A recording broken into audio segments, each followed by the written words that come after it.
I started my front-end server powered by VS Code, backend server powered by SpringBoot, and database powered by Mysql Workbench. This is sign-in page of my Instagram clone application. And when I click on sign up, a sign up form appears, and here I try to register as a user and click on sign up. As you can see here, a success pop-up appears that I am registered successfully. When I went to the backend, I can see a user is created.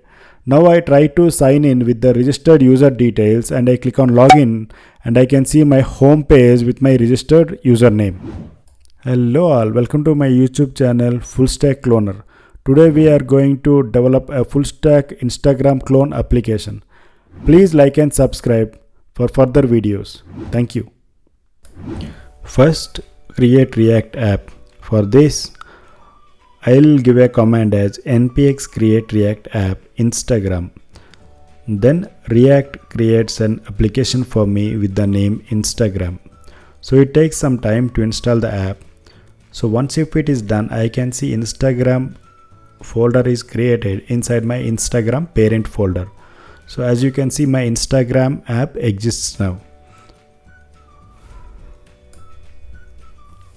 So now I'll go to my Instagram directory and I will start my server with the command npm start. Then my server is started. As you can see here, I can see the logo of the React. So now, as you can see inside the src, there is a file called app.js. So here, because of this header code, our icon appears. Now I'll remove that and I'll give a h1 tag with the description as hello welcome to Instagram, and I'll save this, and you can see in the front end, so hello welcome to Instagram is appeared.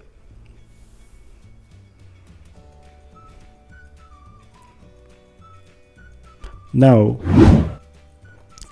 it's time to install Tailwind CSS. So to install Tailwind CSS, I'll go to the browser and give a search command as install Tailwind CSS in React. So as you can see, these are the steps which we are going to follow to install Tailwind CSS in our React application. As you can see, this is my install command, and the next one is initialization command. So let me go ahead and give the install command. So I'll give the command as, I have copied the command and I'll paste the command here. As you can see, the Tailwind CSS is installed.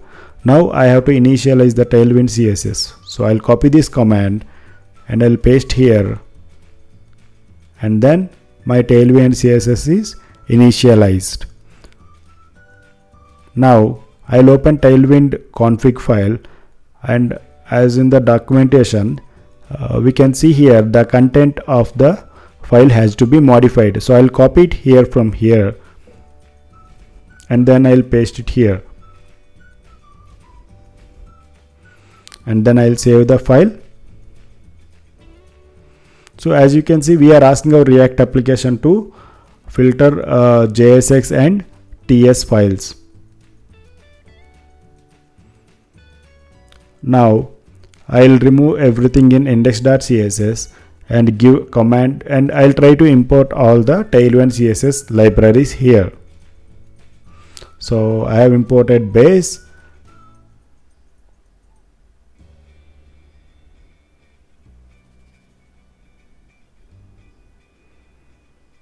and then I have to import components,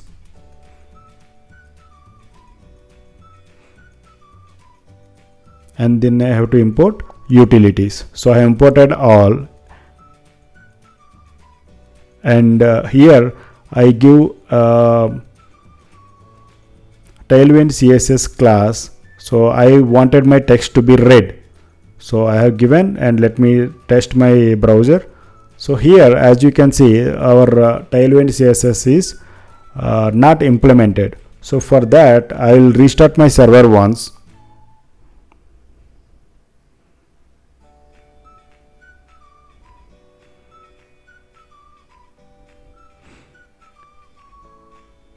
And as you can see, my Tailwind CSS is installed successfully and it is implemented.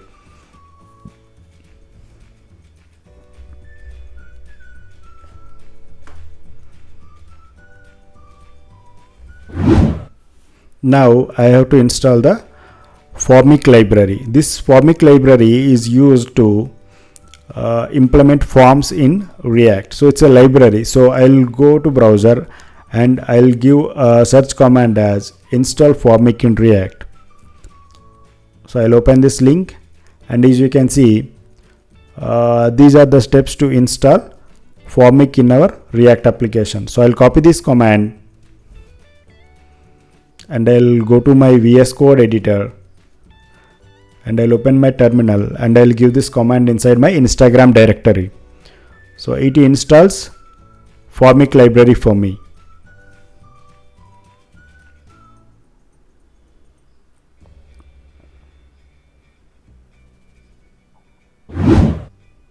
Now I have to install routing libraries. Now I'll give command as npm install react-router-dom. So now the routing libraries are installed in my application, and I'll restart my server once to make sure that the changes are affected.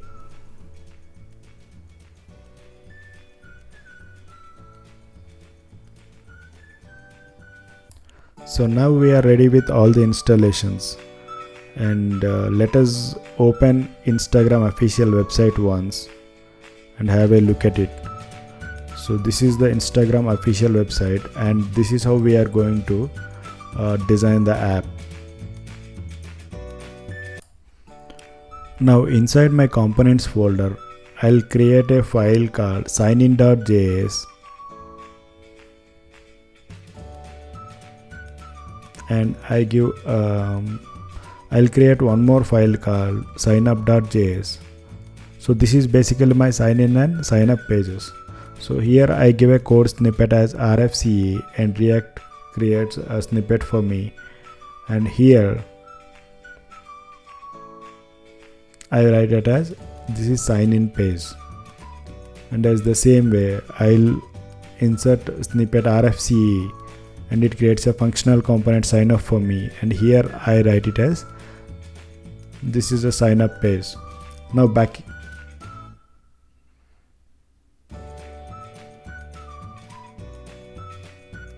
Now I'll go to my app.js, and here I'll remove my h1 tag, and here I'll call the components my sign in and sign up pages. So first I'll call my sign in page, and as you can see, error comes that sign in is not defined. So I'll try to import my sign in component here.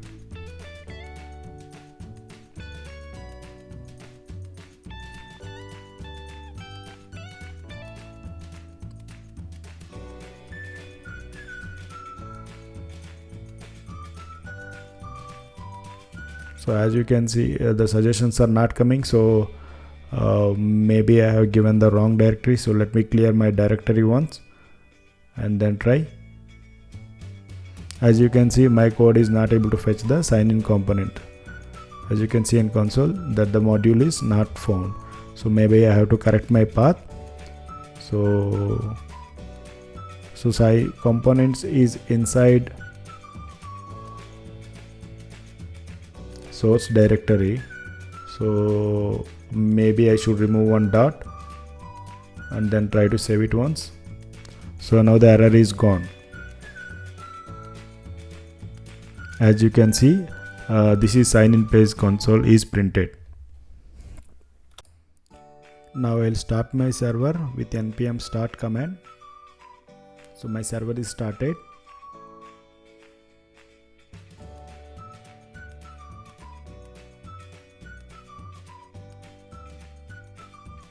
So here inside sign in page, if we go into the Instagram website, as you can see, this whole image and the form is a div, and the under footer is a div that stays in a complete outer div. So this is how our layout basically will be. So this is how I'm going to align my divs. So in the outer div, I'll take one more div, and inside that I'll take one footer div, and here I'll take one div for image and one div for footer.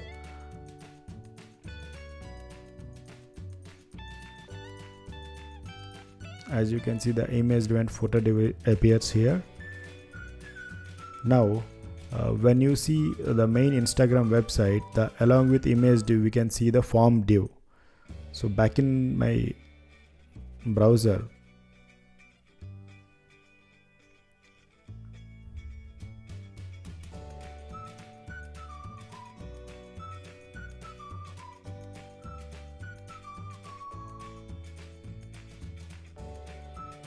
so here inside this div,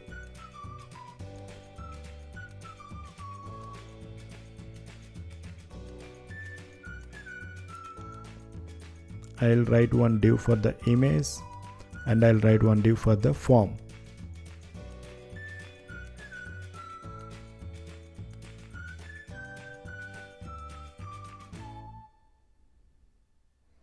So as you can see, the image and form are aligned vertically, but here they should be aligned horizontally. For that, I'll make my Tailwind class name as Flex.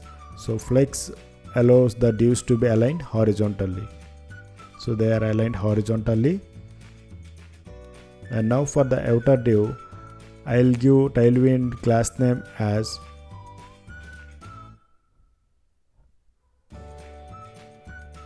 you can see, these divs should be aligned vertically. So for that, I'll give the class name as Flex Call.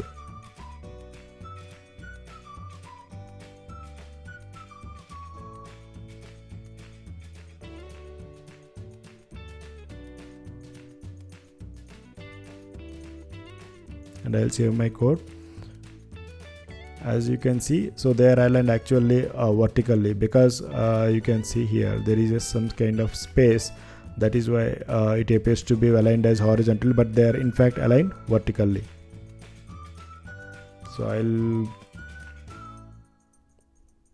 give the command as item center, so that you can see our divs are aligned horizontally in the middle of the page.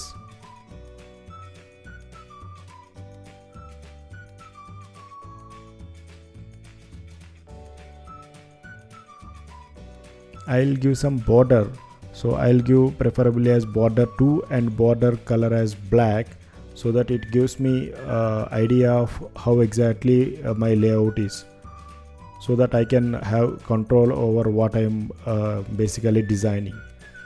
So this is kind of debugging kind of thing in typical frontend.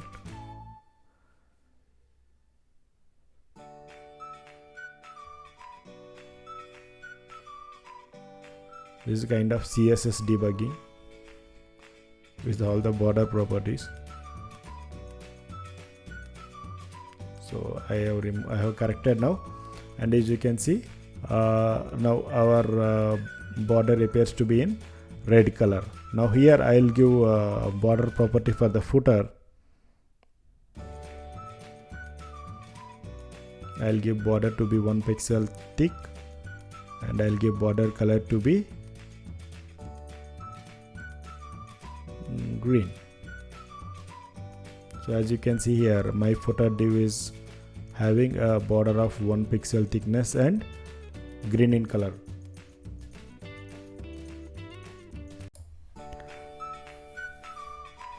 Now I have downloaded all the images from the original Instagram website, and I have placed them under a folder called images. Now I'll try to import the images inside my sign in component.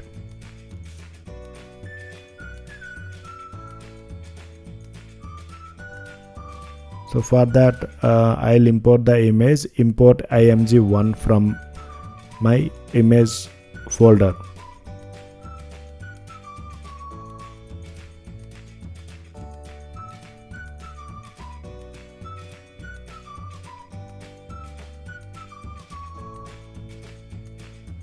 So I'll try to click on this link. So I'm not able to see the image.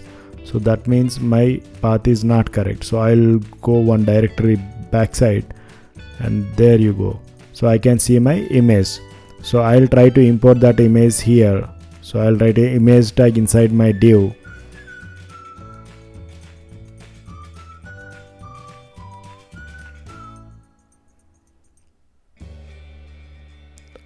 And inside the source attribute, I'll browse the image path.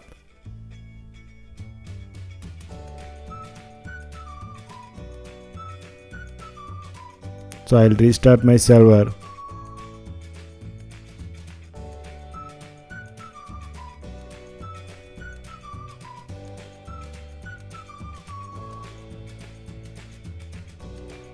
And as you can see, my image is appeared in my browser. But this image size looks way bigger than my expected image. So I have to adjust the height of my image. Now I'll try to give a height of 32 to my outer parent div.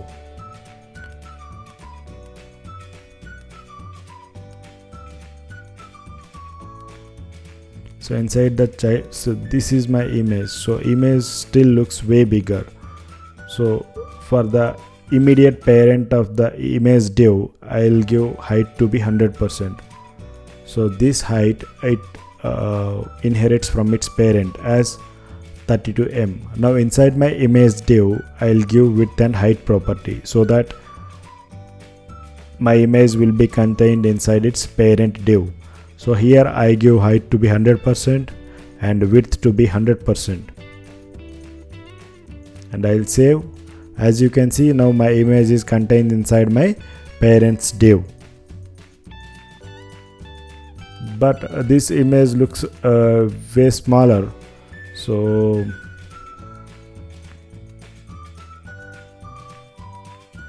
I'll give width of my parent div to be 1000 pixel, and I'll save. As you can see, the parent width appear to be 1000 pixel. And here inside my parent div, there are two divs. So which are like one div contains the image and one div contains the form. They should be 50% of the parent div. They should be of the same size. So here inside my image parent div, I gave width to be 50% and form parent div width to be 50%. So as you can see inside the red border box, so two divs are aligned with 50% height.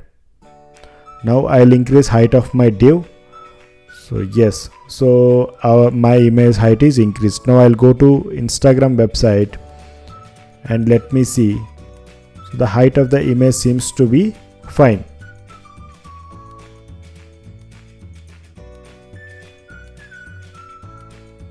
But as you can see in Instagram website, there is kind of some space on top and bottom of the image div. So as you can see here, top and bottom, there kind of some space. So let me implement that. For that, I'll give padding in y-axis to be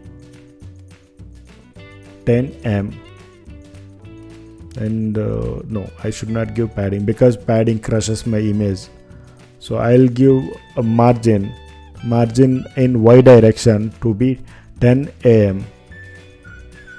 So yes, this looks similar to my original Instagram page, but still I feel it is kind of, I think I have given extra margin. So let me reduce that and change the margin to 8 so that might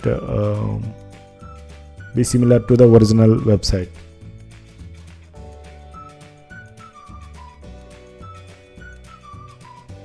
I'll save it. Yes, as you can see, our margin is reduced a bit and it looks similar to my similar to original Instagram website. Now back in the footer div, As you can see in the main Instagram page,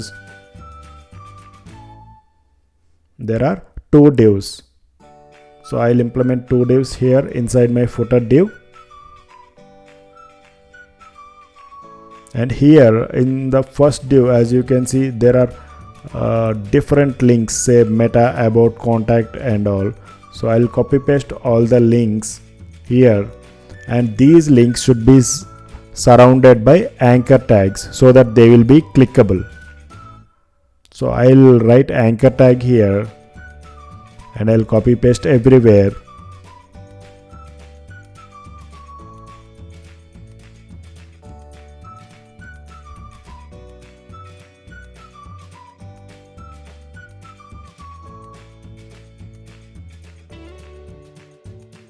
And I'll surround my meta, about, blog, all these words inside my anchor tags.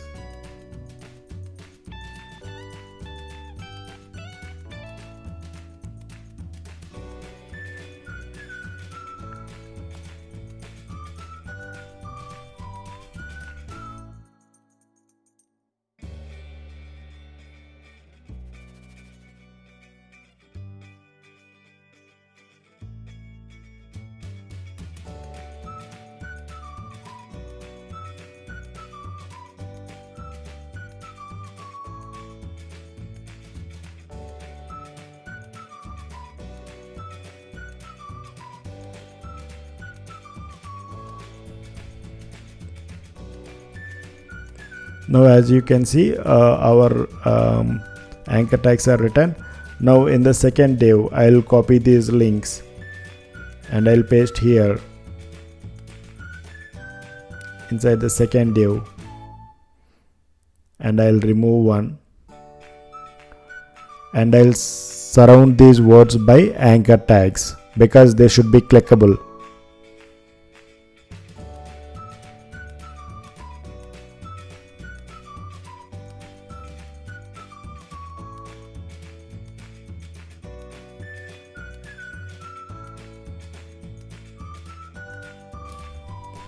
Now as you can see here, we are completed with two divs in the footer. Now in the original Instagram website, so as you can see, a form appears here. So this is an Instagram image and this is a form, and here these are kind of div tags, and here one more div, and here one more div which contains Apple Store and Google Store. So again I'll divide this form tag into three divs.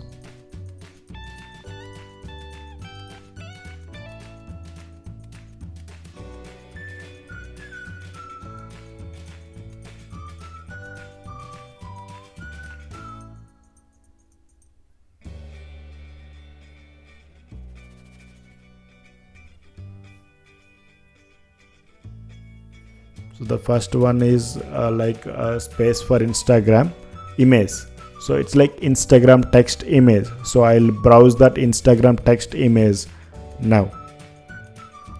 So I'll import the Instagram text logo.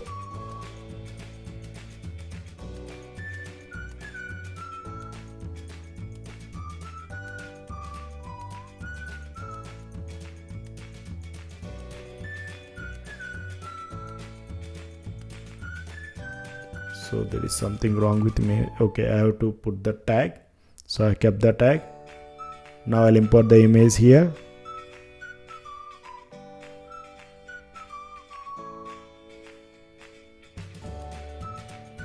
So my image has come here.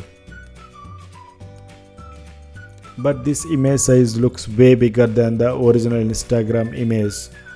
So, and as you can see here, it is aligned in the center, like it is aligned vertically and horizontally in the middle of the div. So let me take care of that. So for that, I'll write a Tailwind class name here as flex and justify content to be center so that it will be aligned horizontally centered. So as you can see, it is aligned in the center position. Now it should be aligned vertically in the center of the div. As you can see, these divs are of certain heights. So I'll try to divide them in 70, 10 and 20% so that it completes 100% for me.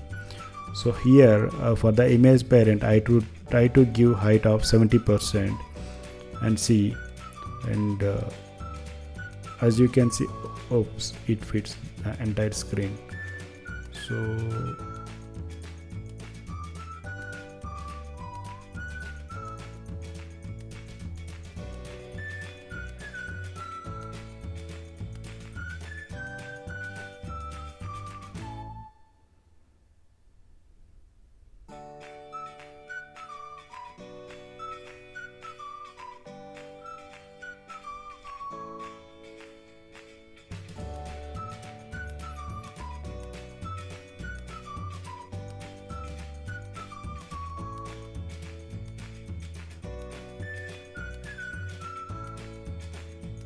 So I'll take this image inside another div and I'll take 2 more divs so that it aligns as that of the original layout. So I'll try to contain the image height now. So I'll give image a height of say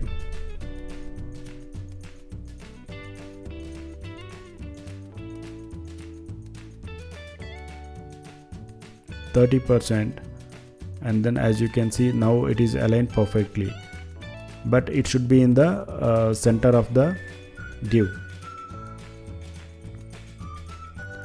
Here I try to give a border for my parent div to see how exactly my parent div is aligned. So I'll give a border of 1 pixel and a border of black, and as you can see, this is the div I'm going to work on now. So inside that I have taken one more div with a height of 70%, as you can see. Now for this I'll try to give a border of red, and let's see how my div appears.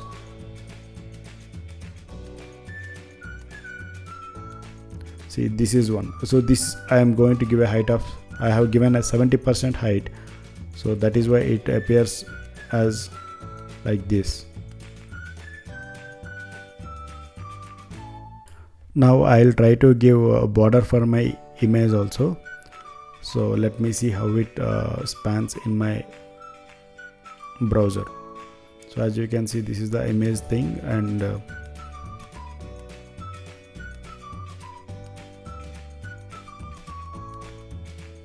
the bottom border has not come, so means our image is crossing my div limits.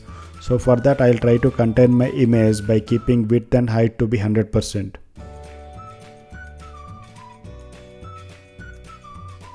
And then see how it appears.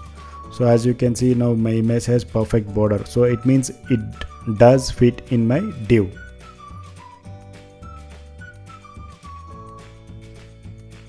So our Instagram text logo looks almost similar to that of the original one. Now I'll try to reduce the width and height of my image, and as you can see, my image become too small.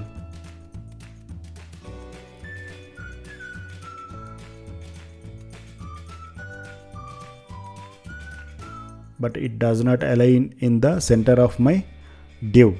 So for that, seems my width and its parent height are given justification, but my Instagram is not aligned in the center of my div. So for that, its flex button 70% height I have given.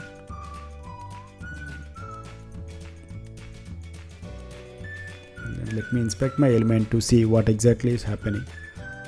So here as I can see, my flex, for this flex there is no width given actually. For this div there is no width given actually, so maybe that is the reason, so it is taking default width. So for the immediate image parent I have width of 70%, but the top parent doesn't have any width. So for that what I'll do is I'll try giving some width to the parent element. So let me give a width of 70% and then see. Yes, so my image is staggered. Now I'll try to give all the flex properties now.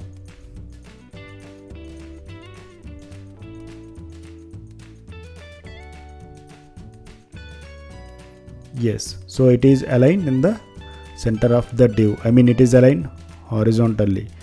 I should make it to align vertically now. So for that I'll give items center and let me see in the browser. Yes, so this is aligned in the middle of the div as in the original image. Now we have to write the form. So here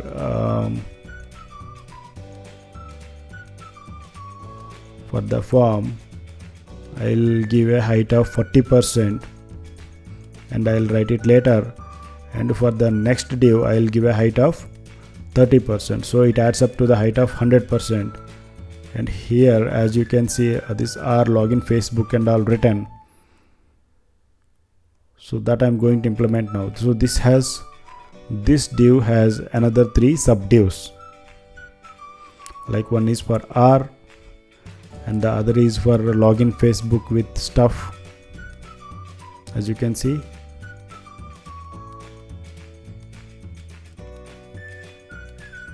And the other one is forgot your password.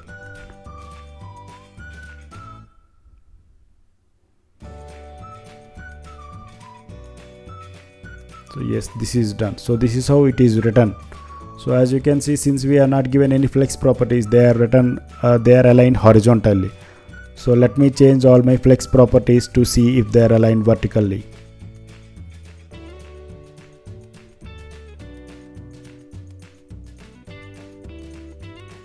So this is my image div and this is my form div. So this is my parent div, and here I just give the property as flex call. As you can see now they are aligned horizontally.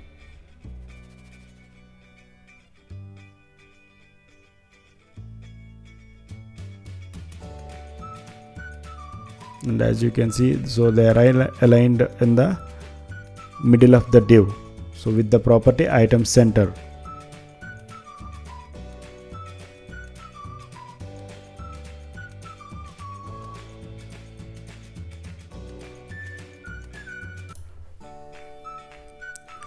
Now I'll open the original Instagram and we are going to write these divs here. Don't have account sign up and one more get the app.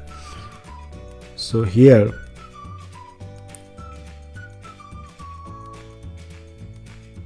so I'll give a tailwind class here and I'll give a height of 10%. As you can see here, this is almost about 10%, and here I'll take one more div inside of that.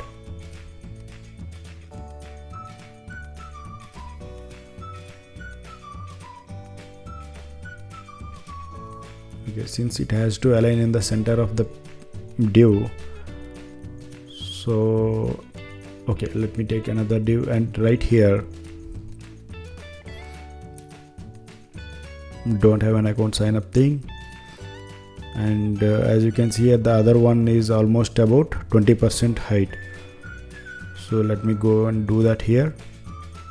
So I'll give it a tailwind class name and I'll give height of 20% for this, and I'll back in the browser.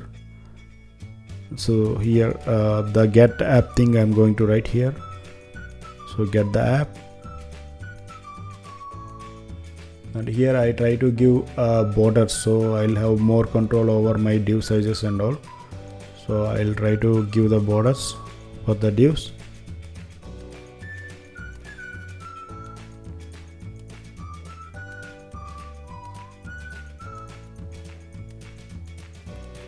So I'll give a border of blue and then a border of purple for the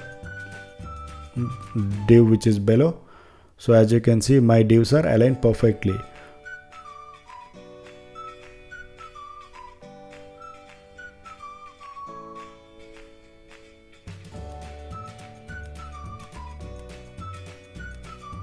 Now as you can see, it should align in the center of the page, center of the div. So for that,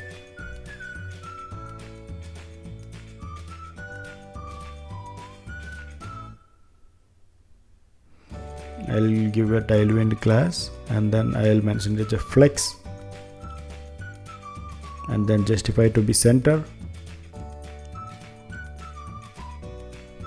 and then items to be center. So it should align in the center of the thing. Okay, so it has not aligned. So I don't think I need this div here, so let me put it inside a p tag. We refresh and see.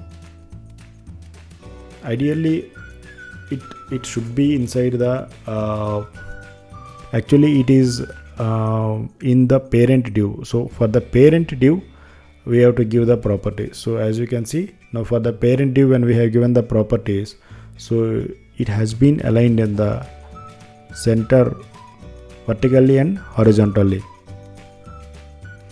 And as you can see, get the app, and below that I can see one Apple logo and one Google Play Store logo. For that, so actually it's a combination of two divs.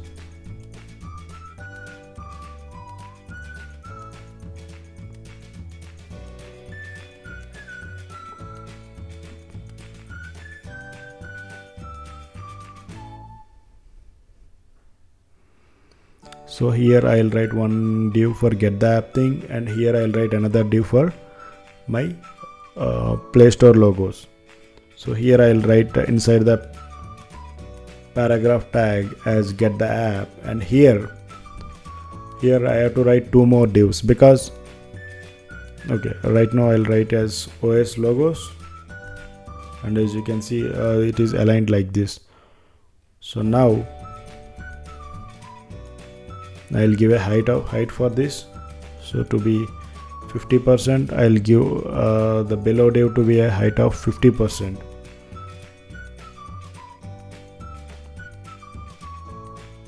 Let me see here. As you can see, they are aligned 50% of the parent element.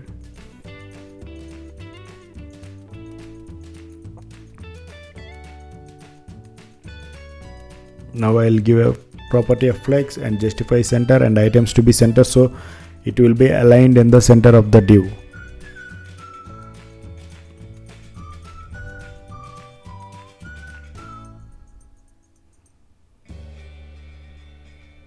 And as you can see here, I have to get the two OS logo images, and these two images lies in two divs, separate divs. So here I'll take two more divs.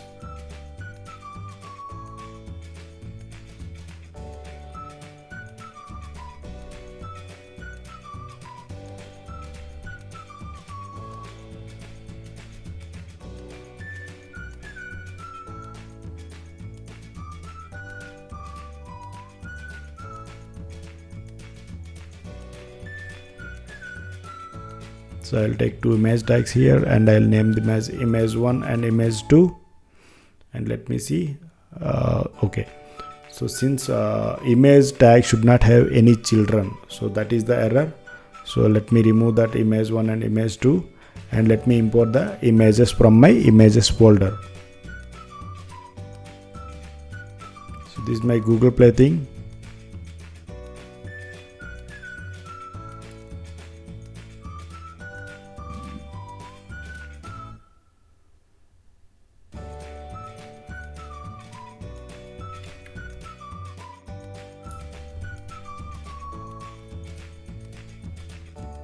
So I imported my Google Play image, and I have imported my Microsoft image, but ideally this should not be a Microsoft thing.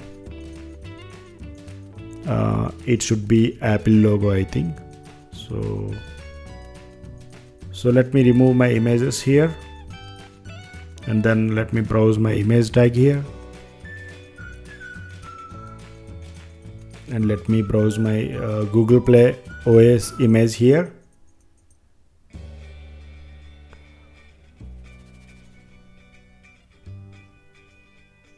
So let me remove this image 1, image 2, because images should not have any more children. So that is the reason. So as you can see, my Microsoft and Google Play comes, but they look way bigger than I expect. So let me go and modify these images. It should be smaller, and I have to get rid of this Microsoft thing, so I'll do it later. So I'll go to Chrome and try to get my Apple Store logo.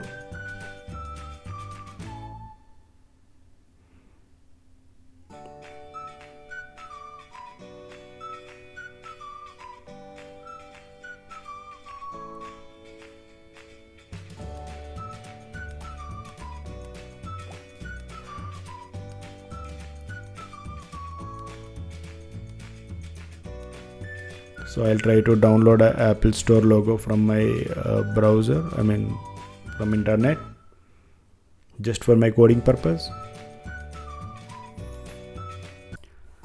So I have downloaded the Apple Store logo from Google, and that image I am browsing here. So instead of Microsoft, I'll browse my Apple logo from my images folder.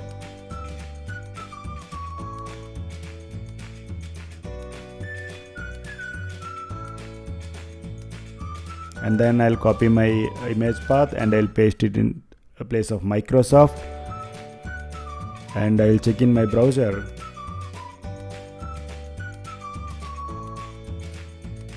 As you can see, now the Apple logo comes here. It is having some kind of background, so let me take care of that later. But right now let me align my images. So I'll give the parent class to be a flex so that the images will be aligned horizontally.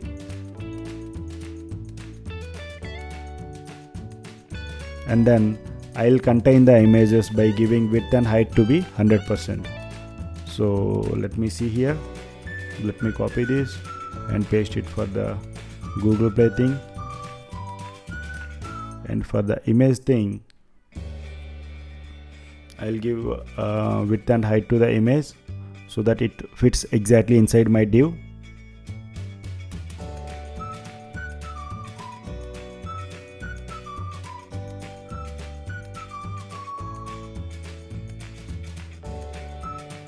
I'll paste it for the Google Play thing, and let me see here in my browser. As you can see, the images, because my Apple logo has some kind of background, so it looks to be smaller, but the images are of equal height.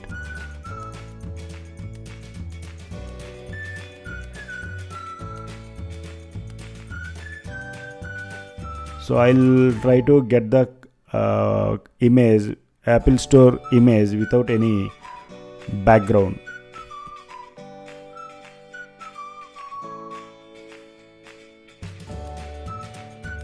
So here I have downloaded one Apple Store logo image without background. So I'll browse it here.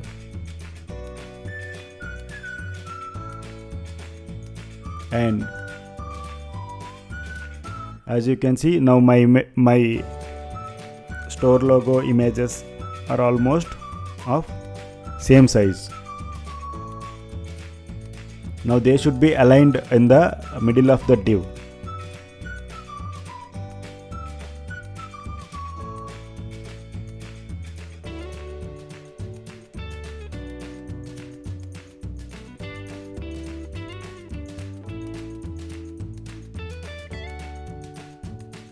So I'll give my flex to be justify center. So as you can see there, justified centrally, and I need some kind of space in between my store logos. So as you can see in the original image, original website. So let me give a space here. For that I'll give a gap of 1. I'll give a gap of 3, and you can see gap 3. Gap 3 is a property in Tailwind CSS. So it gives some kind of space here. So as you can see in my website, so there is some kind of space, and here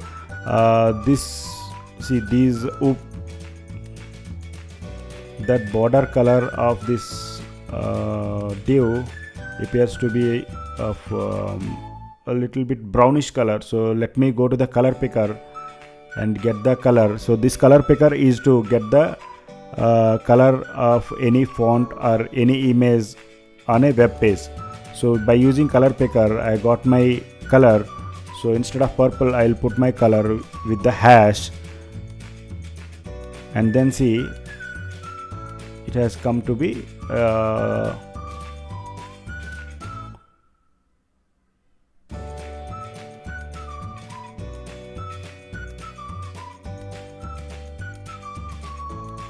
so yes, it has come out to be brown. Now as you can see, I don't have border around the get the app thing, so I'll remove the border.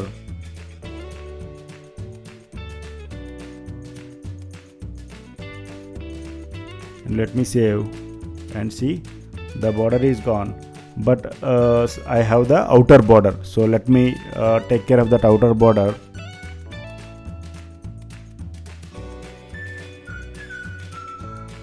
So the outer border thing has to be removed.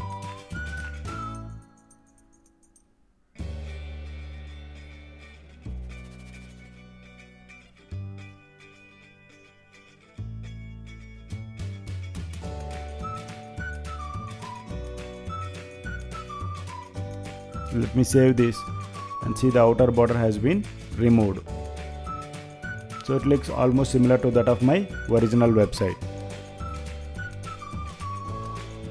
And this is how my layout looks like. And in the original thing, as you can see, there is some kind of margin between these two. So I have to give the margin between my form div and don't have an account sign up div. So there should be some kind of space there. So for that I'll go to my VS Code editor.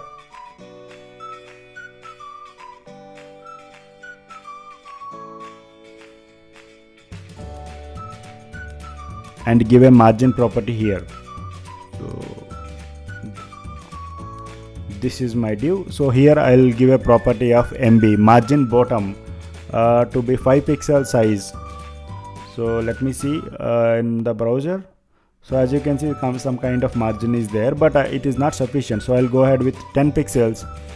Yes, I can see some kind of significant space, significant margin is given.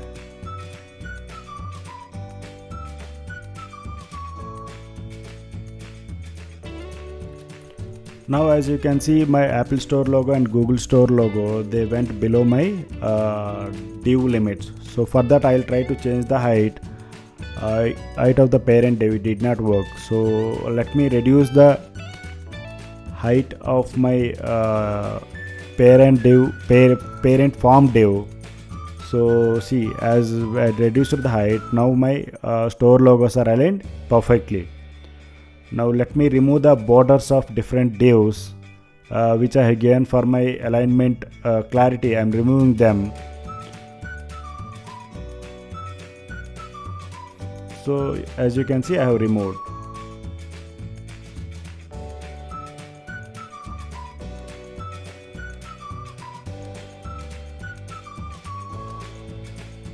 But there should be a border around here as like in the original website. So for that I will give a border height border for this div, which contains my Instagram logo text and form and login with Facebook extra.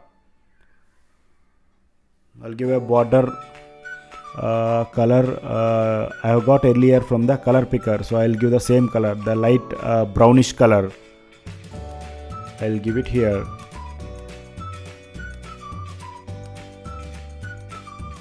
then see in the front end.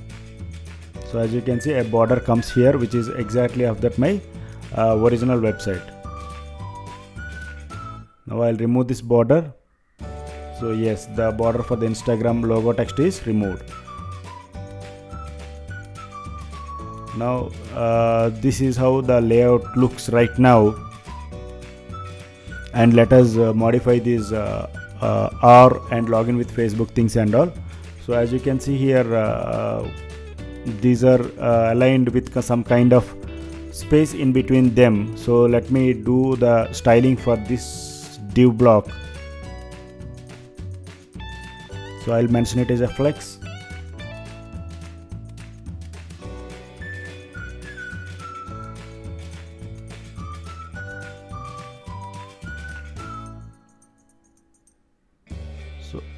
So I'll open my inspect element to see how my divs are aligned. So as you can see, this is my image div.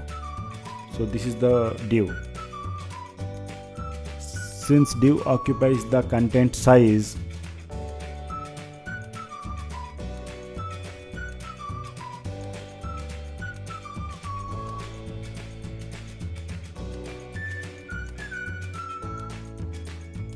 so this should come around 70% of the div, as like in the original website.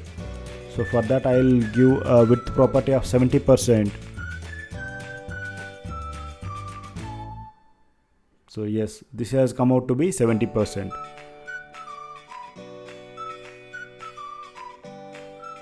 And here, since that is aligned to the left of the div, so I'll give a property of justifies center. So as you can see, now they have come in the center of the div. Now I'll give my items to be justify stretch, so that they will be stretched for the width of the div. As you can see, they are stretched.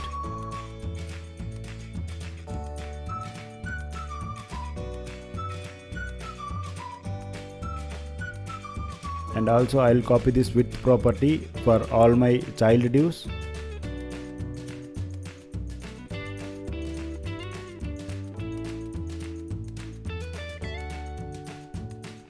And here because of the closed braces, so yes, now mirrors are gone, and as you can see, now they are aligned at 70% width of the parent div.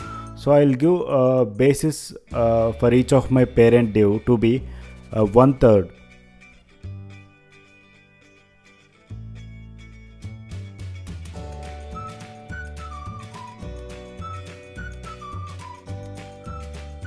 So I'll copy the basis property for all my child divs, so that as you can see, they are aligned vertically at the equal heights of the parent div. So this is exactly similar to my original website, and I'll try to copy the color of this font. I'll try to grab the font color of this text, and as you can see, this is my font color, and here I'm going to apply the same font color to my login with Facebook and forget your password thing.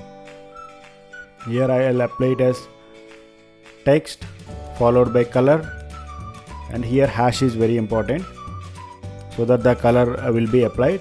As you can see, now it is turned to blue color, light blue color. So let me do the same thing for my forget password also. I'll copy this text color and I'll paste it for my forget password thing.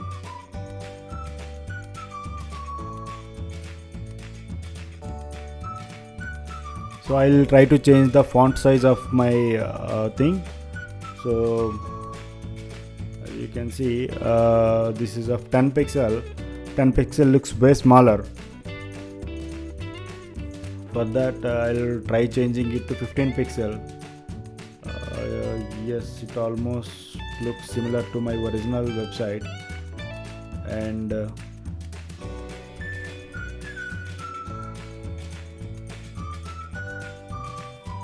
here as you can see, for R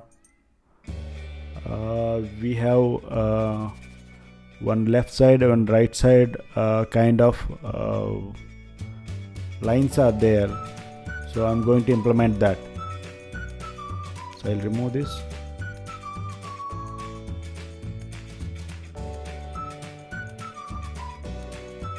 And here for this R thing, I am going to take 3 more divs, because one is for left line, one is for R, and one is for right line. So for that I'll take 3 divs.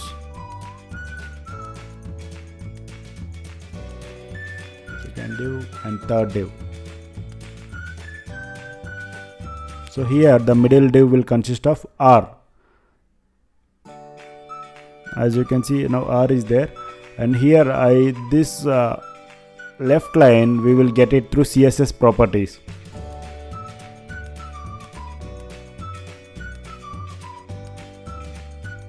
So I'll mention it as a flex so that they will be aligned horizontally and justify content to be center. So it is aligned central. Now to get the left line,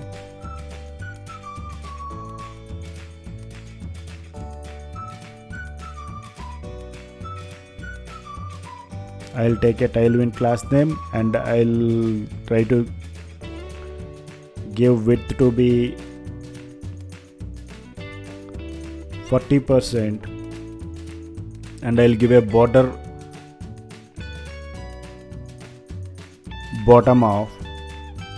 top of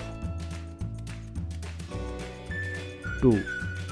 As you can see, the border top only appears, and I'll try to change the width to be 30%. So let me copy the same property for my right line, and I'll close this. And as you can see, now 2 lines appears, but they are aligned a bit at top level than my R. So I'll change this width to be 40%, this to be 40%.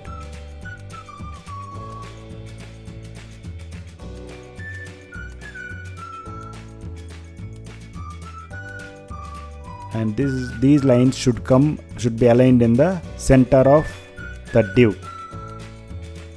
And for the R div, I'll give a height of 20%. So as you can see, some kind of space has come because the R div has occupied 20% width of the parent div. Now using inspect elements, I'll try to give a margin top here.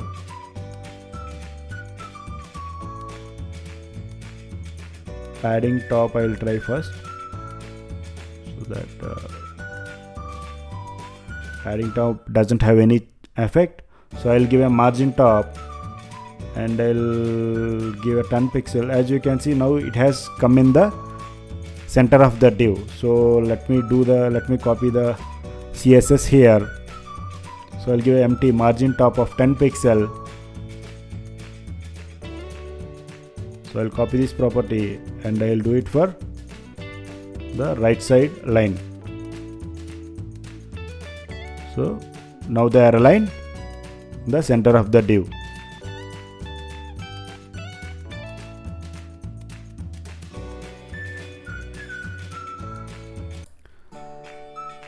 Now when compared to the original website, as you can see, the sign up is written in blue color. So here we have written it in black color. So let us take care of this. I'll go to my editor, and here for the sign up thing, I'll take this in a separate span tag. So I'll keep it span and I'll copy paste my sign up. I'll embed my sign up inside my span tag, and I'll try to give here a tailwind class with text color as light blue. So let me copy the color from here and paste it here and check in the front end. So it has changed to blue color. Now I have to implement this Facebook logo here. For that, I'll go to the website called Font Awesome. Here you can see you can get the icons for different companies or for different actions or for different categories, emojis, etc. So I'll try Facebook here, and this is a free version, so I'll go to SVG and I'll copy this code and I'll paste it in my VS Code inside my application. So this is my sign up thing, and here I'll paste my, it's not copied, I'll paste it here, and here as you can see some kind of error exists. This is because of the commented code, so I'll remove this commented code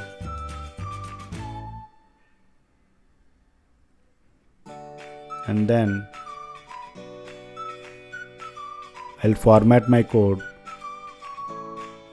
and I'll save it, and as you can see in the front end it looks like this. So they are aligned vertically. So for that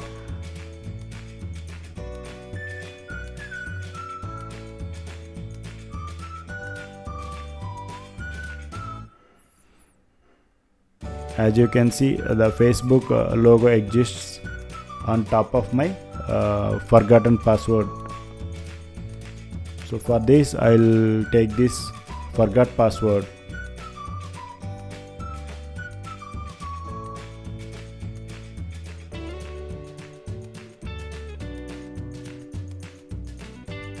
sorry, it's login Facebook. Yeah.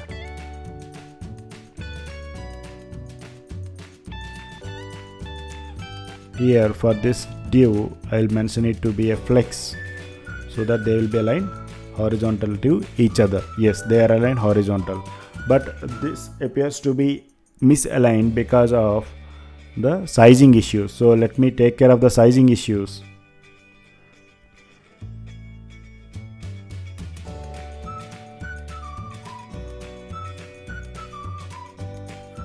So I'll give the flex items to be justify center, so they are aligned in the middle of the div horizontally.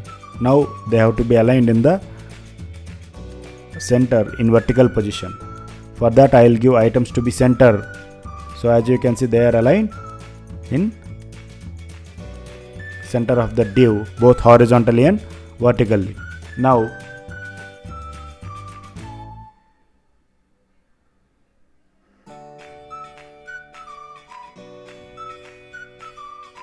I have given a gap of 10 pixels. As you can see some kind of gap exists now.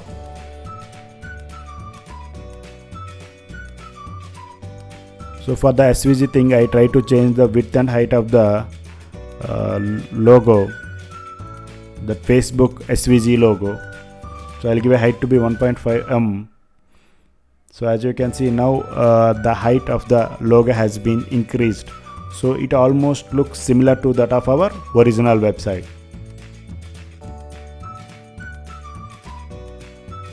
So this is how my website looks right now. So when you click on sign up in the original website, the sign up form appears. So here this sign up functionality has to be implemented. Now I'll go to my VS Code editor, and here sign up form is there. So this sign up form I'll browse in my app.js page. So I'll comment out my sign in page, and here I write I'll try to call my sign up page. So I'll browse my sign up component here.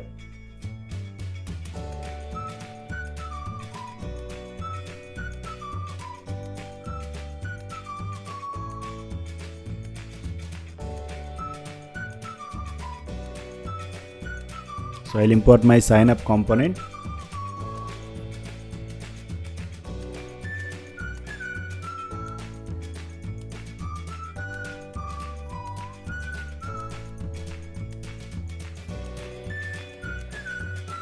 So I have called my sign up component, and I will try to save, and I can see my sign up page appears in my browser. Don't worry about for this error. So if I restart my VS Code, those errors should go off. Now I'll go to my sign up page, and here I'll start writing my code. As you can see my sign up page appears to be like this. So it has one kind of it actually compromises two divs. One is for the form and the one is for footer. So here, so I'll try to implement two divs now, and this is for form, and the another one is for footer.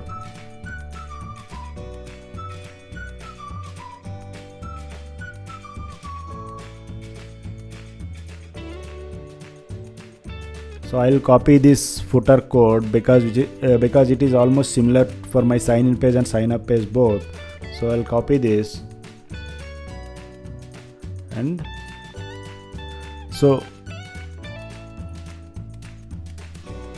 since this footer thing is similar to both my sign in and sign up page, so I'll try to create a new component called footer. So in order to avoid duplicacy of code, so with snippet RFC, I have created my footer. So I'll copy my footer code from here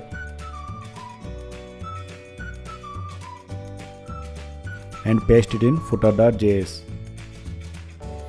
and I'll call my footer in my sign up page. So I'll try to call my footer page here, footer component here. As you can see, my footer is imported, and I'll close the footer component. So here I'll remove one brace, and now when I go to my browser, as you can see, my footer form has come and my form is there. Because I have not written anything in form, it appears to be of very small size. Now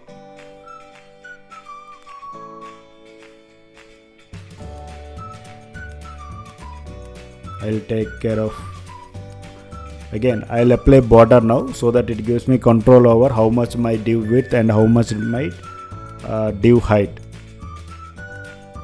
So I have given border to be of 1 pixel size and border to be of black,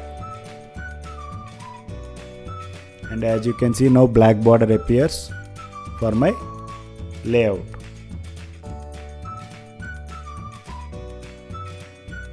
Now for my form and for my footer, I will implement border with different colors, so that I will have control over my individual layouts. So as you can see, my form is of red border and my footer is of green border. And I will give a height for my form to be 40 rem. So as you can see, it has taken 40 m. But as you can see here, the footer, the form is having more height, and I'll give width to be 20 m. And let me save my code. So it has been given a width of 20 m.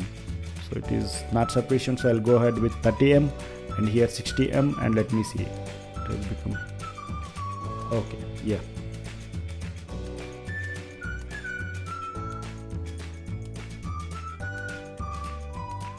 I'll reduce it to 50, and this is the height it looks like in the front end.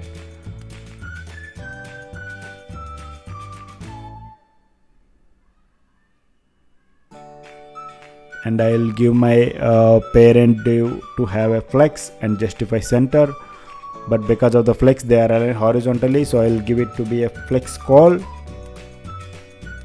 so they are aligned vertically, and items to be center. So let me see, now they are aligned as like original layout.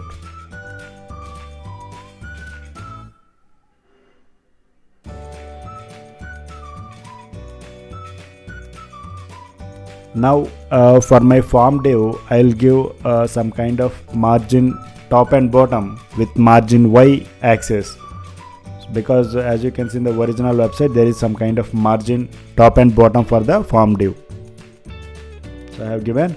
Now as you can see, this Instagram is image, and this is a form, and they have an account login div, and then get the app div. So I'll create a file called signinform.js.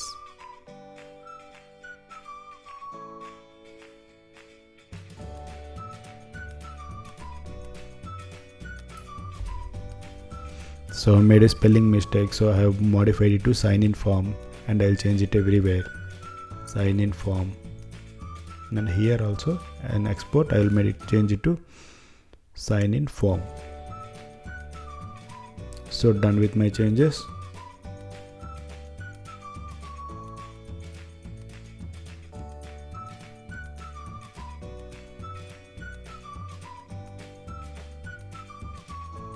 Now I'll go to my sign in page, and here I'll call my sign in form component, so that I can write a sign in form here. So I'll call my sign in form component, and I'll save my page. As you can see here, still the form appears. Okay, I have to start my server.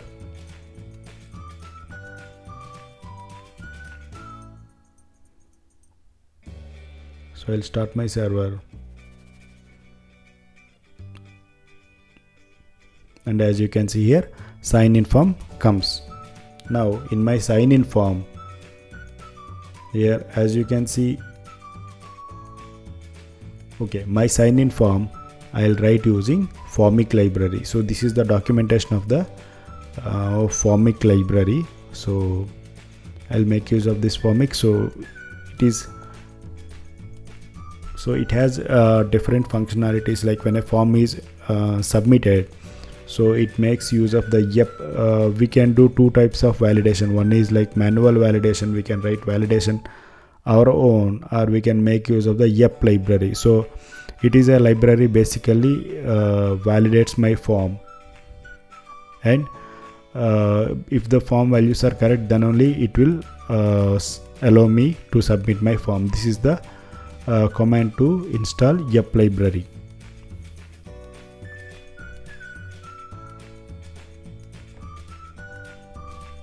So this is how the validation is done using the YEP library.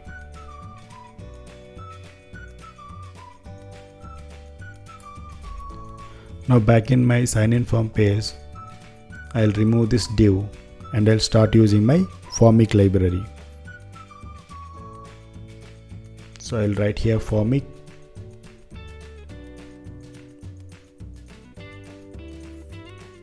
So Formic is not defined, so I have to import Formic from my Formic library.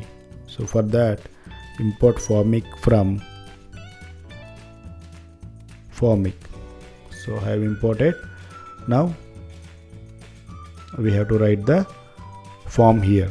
So for that, so inside the Formic, I have a tag called form. Inside the form, I have to write the fields. So I have to import my form also. So as you can see, my form is not defined, error has come. So to avoid this, I'll import my form, and inside the form I'll write field. So I have two fields for my sign in page. One is I have to enter username and password.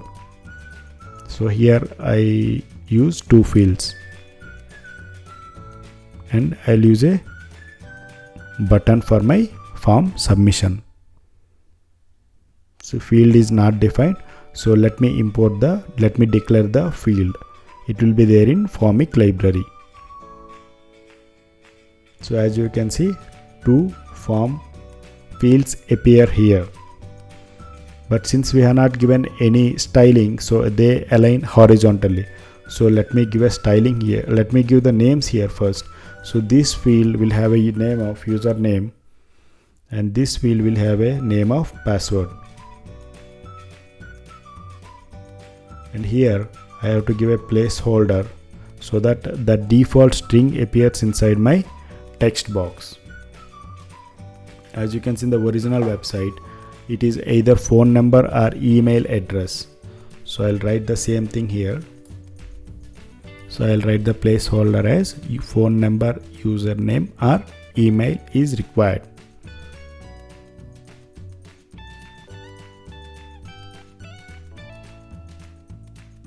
So as you can see the placeholder there.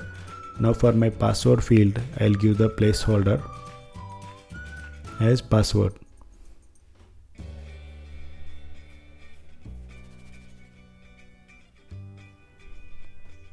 So done. So as you can see here, both the placeholders exists. Now they should be aligned vertically. So for that I'll give a class name of flex, and then flex call. So they are aligned vertically now. But since my button submission has not been written, so if I click on that, it gives me error. So for the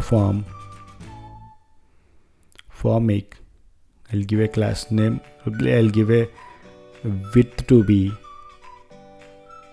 70% and see how it frames.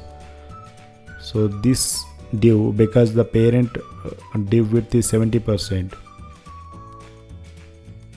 I'll give super parent width to be 100%. So let me see how it appears. Yes, this has taken the 70% width. So I will delete the width property from formic and I will give it to form. As you can see, my input fields are of 70% width of that of the parent. Now back in my parent, I'll give the properties of flex and I'll give justify center property, so that as you can see, my input fields are aligned in the center of the form.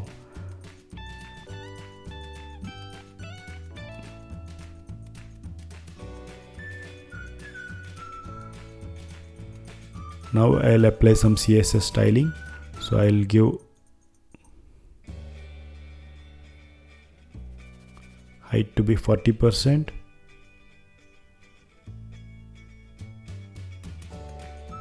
and I'll give height to be 40%, and for the button 30%, and for the button I'll give a height property of 20%, and let me see, they appear like this.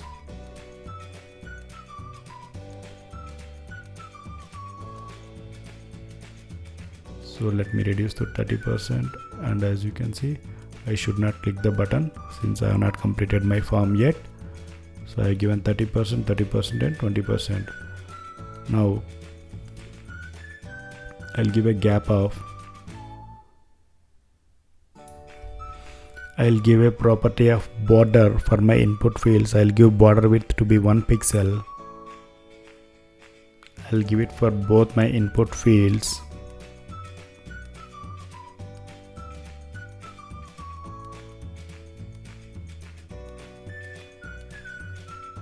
And as you can see, now a border appears. Now there is some kind of padding with the placeholder. So let me go ahead and implement that. So for that I'll give my border to be rounded, so it has some curvy border. So here for this button also I'll give border to be curvy. So as you can see, it has some kind of curved border. Now it's time to take care of the styling for button. So for that I'll give BG color to be blue, and let me see how it appears. So it is thick blue. So for that it should be a light blue. So for that I'll go to my color picker and I'll get the color of this thing, and I'll copy this color, and back in my editor I'll give this color. I'll put hash and followed by color, so that my button color should change now. So it is changed, and as you can see, now it is blue in color.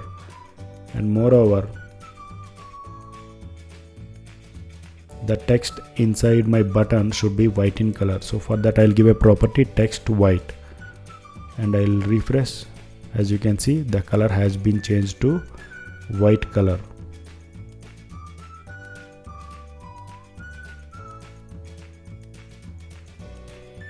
And now I'll give some margin for my button, so that there will be some spacing top and bottom of my button. So I have given margin bottom and margin top. So as you can see, when there is some kind of padding for my placeholder with respect to my border, and when you click, there is some color appears on the border. So I don't want that. So for that, first I'll give padding of 10 pixel, and I'll copy this and I'll give it for my password field, and see there is some kind of padding is appeared. But when I click, as you can see here, the brownish border comes. To avoid that, I'll put outline to none, and I'll copy this and I'll paste it for username field also, and I'll save the page. As you can see, when I click, there is no outline now. So this is my layout, which is exactly almost similar to that of the original website. Now I have to remove this border now.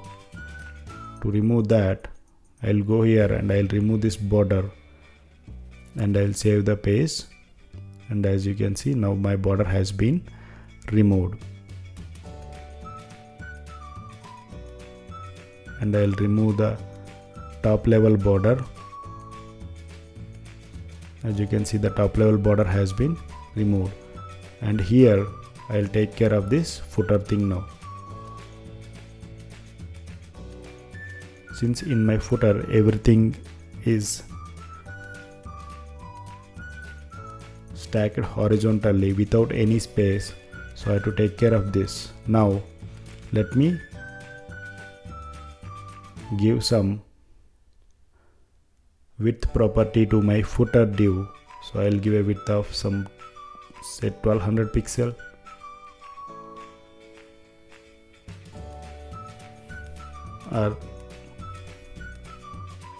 So I given a width of 1200 pixel, and these anchor tags, they should have some spacing in between. For that, what I'll do is I'll just give justify content to be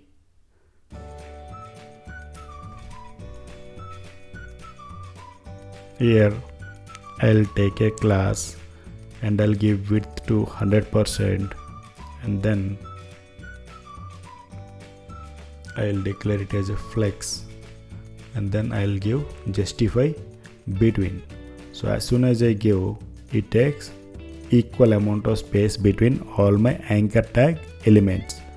So I'll give text size, so I'll give text to be 15 pixels, and see my text size has been changed.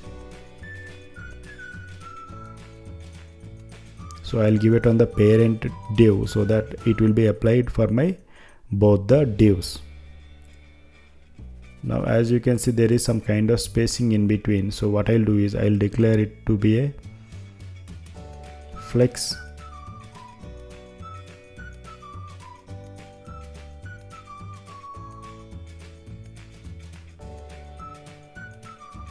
So I'll give some margin top so that some kind of space appears between the two divs. And now we have to take care of the space between the two anchor tags. For that, I'll specify it a width to be 30% of my parent. So as you can see, it has aligned to the left of my div. So I'll just justify between. So seems here I have to specify it as a flex and flex call and items to be center. So everything will be aligned towards center of my div. As you can see here, it has been aligned in the center of the div. Now with the inspector element, I'll try to fit the perfect size of this div so that a space comes in between them. So I'll try to increase or decrease here. So here I'll declare it as a flex. So as soon as I declare it as the flex, you can see some kind of space comes in between these two anchor tags. Now I'll remove this border green property, as there is no border in the original div.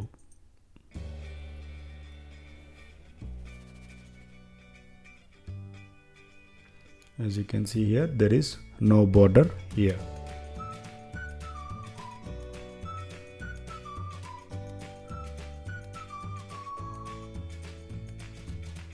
Now the text color of these meta or anchor tags should be very light brownish kind of thing. So I'll copy that thing and I'll apply here, and I'll just slightly make the color changes, and as you can see now they are not thick black in color, they are almost similar to that of the original website.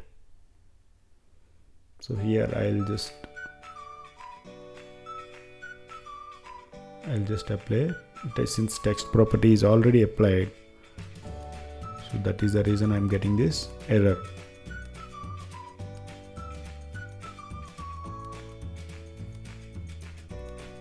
So let me remove that since I have already applied. So let me save this, and as you can see our Instagram clone sign in page almost looks similar to that of the original sign in page of the Instagram website. Now we are going to write the code for our sign up form. So as you can see in the original Instagram, I am going to frame this as a div, and this one as a separate div, and this one as a separate div. So I'll take 3 divs here, second div, and a third div. So my divs are ready. So now this is an Instagram text logo div, so this should be a separate div. So I'll write this form, the Instagram text and my sign up button as a div. So inside the parent div, so this Instagram text and the sign up thing and login as comes as a div, and the form comes as a separate div, and the sign up button will be inside my form. So this I'll take it as a div now.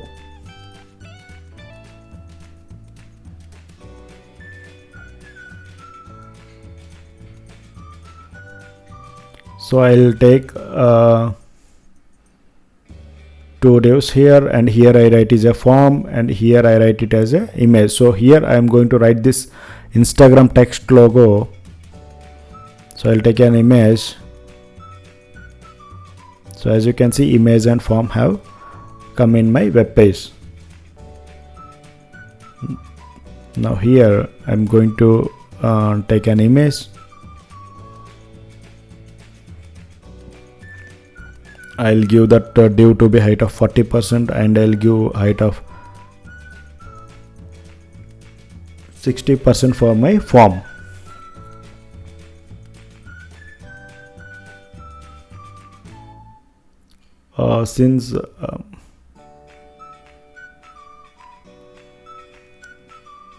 So I'll just apply the border properties for my image div and my form div, and then see in the front end. So as you can see, the black border appears. Now I'll give a height property for my parent div. I'll give height to be 70%, and now as you can see, so this parent div aligned for a 70% height. And here I'm going to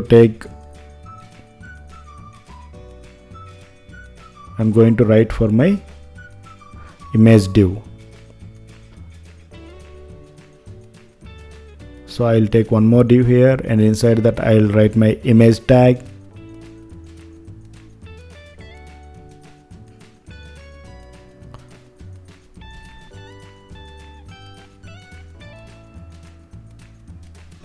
So I'll get my image now.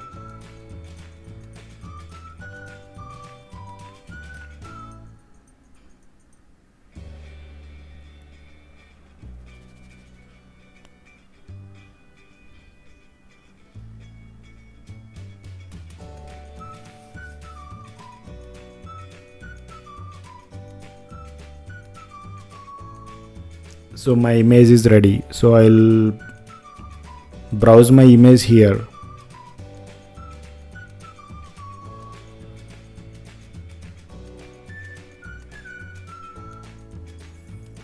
So I'll give a source tag, and I'll browse my image here, which I have declared it earlier. So as you can see, my image comes here, but this image looks way bigger, so we have to modify its styling so that it appears exactly like this. As you can see, some kind of space, padding and all exists between these modules.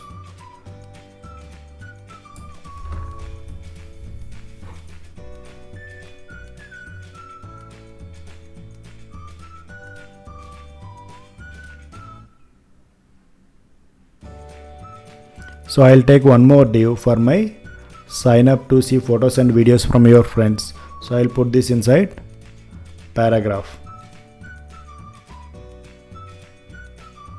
And I'll take one more div for my sign in with Facebook button. Now once if it is done, I'll write the code for my R tab. So for that I'll take one div. Inside that div I'll take 3 divs. Basically those 3 divs are for, one is for right line, one is for left line, and one is for R in the middle. So I'll take 3 divs here, and I'll write R for the middle div, and here I'll just write some dashed lines, and here I just write some dashed line to see how it appears in my front end. As you can see, they are aligned vertically to each other.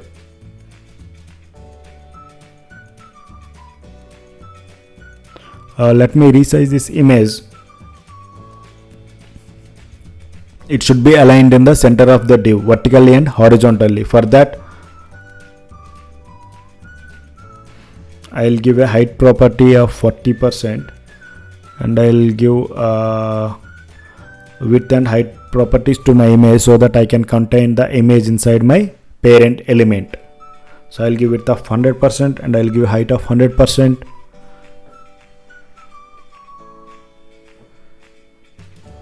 And as you can see, it has taken the full width of my div. But here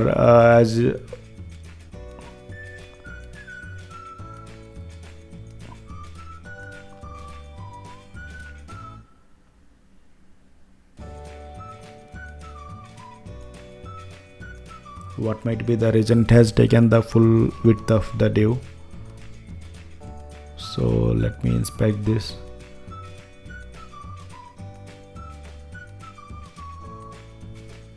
What might have went wrong? The height property, okay, the height property should be inside the braces, then only the height property will be applied in Tailwind CSS. As you can see, it has taken the 40% width, but there is no height property mentioned, so width property mentioned, so I will mention width of 50%. And let me see in the front end, yes, it has taken the 50% width of my parent div. So for that, so it should be aligned in the center of the div as like in the original. So this I am going to do now.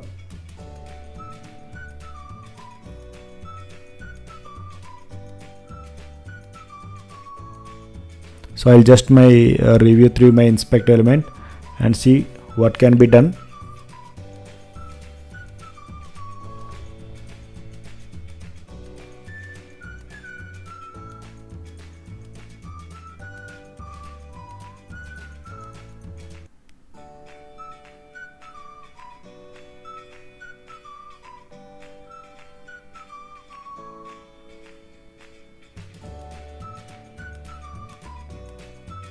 So I'll try giving 50%. Okay, this is not working. Okay, so this has reduced my image size like anything. So let me try here what can be done.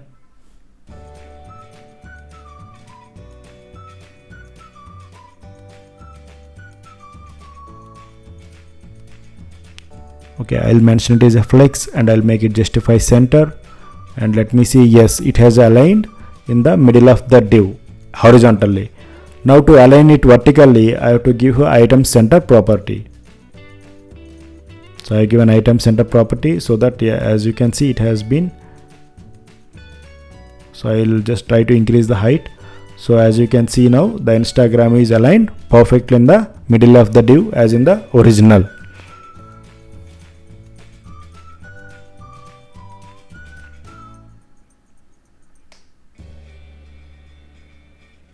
Now let me modify my subsequent elements.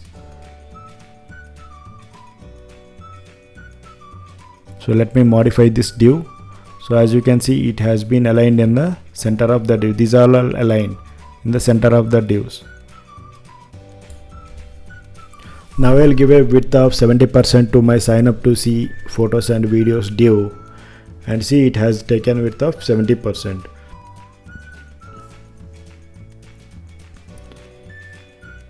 But it is not aligned in the middle of the div, so I'm going to make changes for that.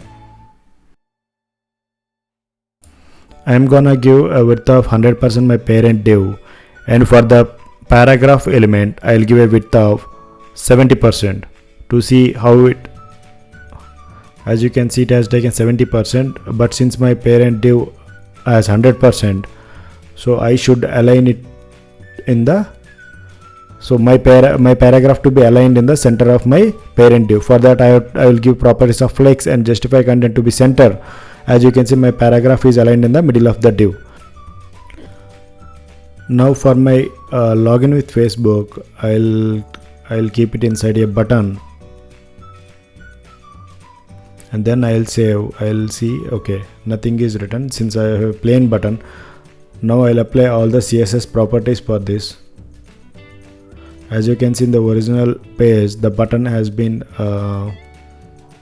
blue in color, so I'll just try to implement all those things here.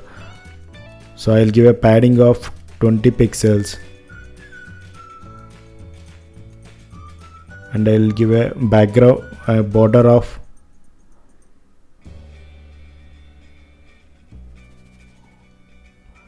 rounded,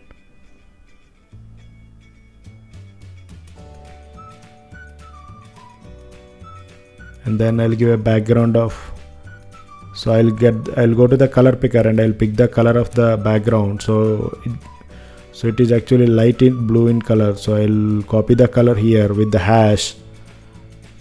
Now my color is applied to the button. As you can see, now there is color applied to the button.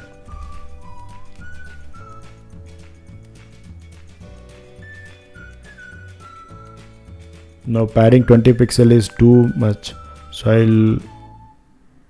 I'll convert it to ems, and then as you can see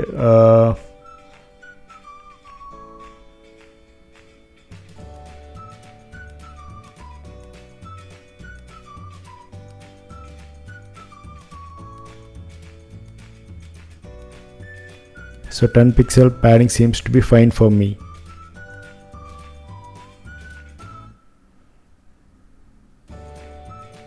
Now the text inside the button should be white in color.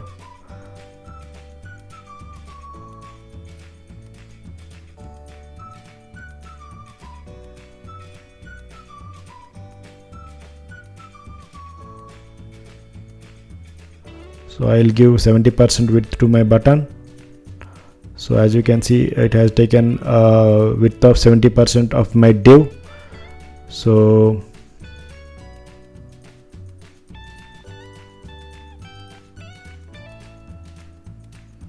I'll give border rounded. Yes, so this is how it works in Tailwind CSS. It should be just rounded, and I'll apply text color to be white smoke, just white. So as you can see, now my button looks almost similar to that of the original Facebook thing, original Instagram website.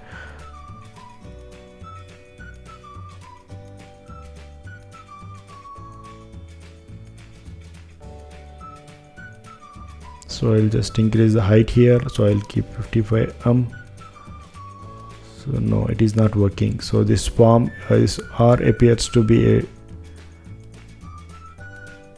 so I'll just change it here. I'll remove the dashed lines here, and then I'll give CSS property of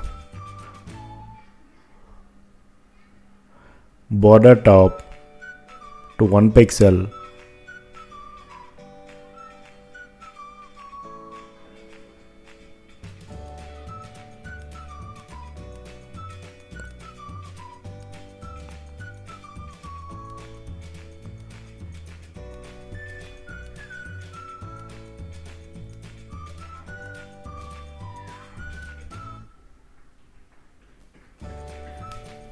So as you can see, the border data property is applied. So I'll copy this and I'll give a width of 40% to this div. So as you can see, my border top width is applied. You can see one line there. So I'll give a width of 70% to my parent element so that it appears like this. Now I'll copy this CSS properties and I'll paste it for right line so that two lines are applied before and after my R. Now I'll give it properties of flex. So as you can see, it is not aligned in the center of the div. So for that, so I'll change the parent div width to 100%. Then apply justify center property to my parent div so that as you can see, it is aligned in the center of the page horizontally. Now I will give a width of 10% to my R and let me see how it appears. This is how it appears, but as you can see, the R is too small. And let me finish everything. I will give a margin top of 10 pixel to my left line so that it appears to be in the center of the div along with R. Now I will apply the same property to my right line. So this is done.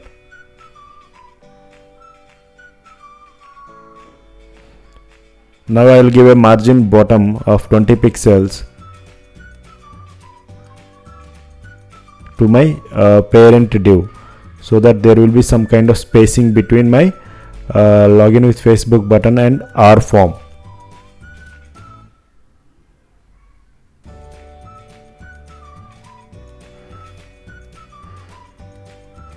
So I'll give a margin y axis here so that there will be a spacing between top and the bottom element.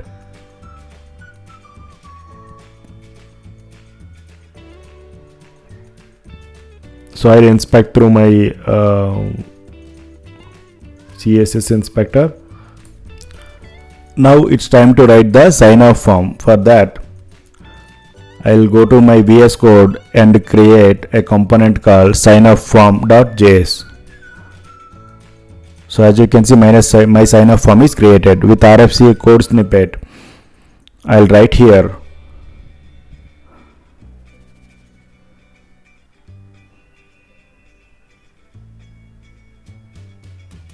sign up form.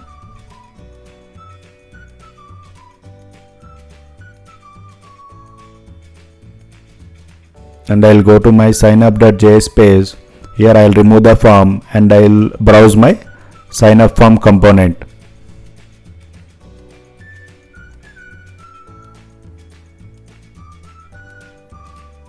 And I'll close the tag, and as you can see in the browser, sign up form has been appeared here.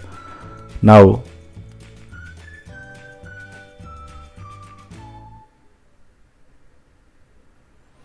here I'll write the form using Formic. So Formic is a library to write the form components in React. So inside Formic I have a child called form.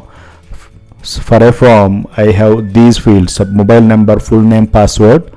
So those are the different kinds of fields. So I'm going to implement here. So I'll take 4 fields: mobile number, full name, username and password.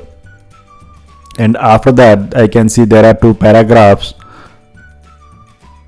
So I'll take 2 more divs here, and then I'll take a button which is for submission of the form. So I'll write the button as sign up form, and as you can see, the Formic, form and all are not defined. So let me import them. Let me import them from Formic library.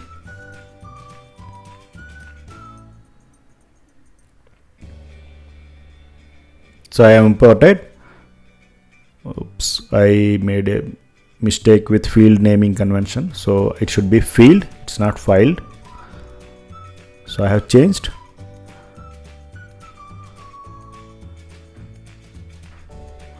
Now as you can see, my errors are gone. Now my form, I can see a blank form. Now let me write the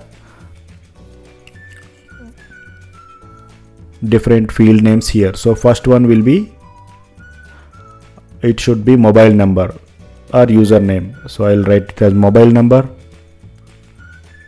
Sorry, first one will be mobile number or email. Second one is username, full name. So let me take it as a full name.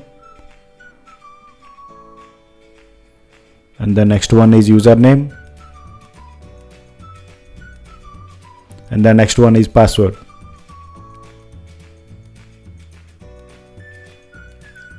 So as you can see, so they are there. Since we are not kept any placeholder or anything, they are aligned randomly. So let me style them now.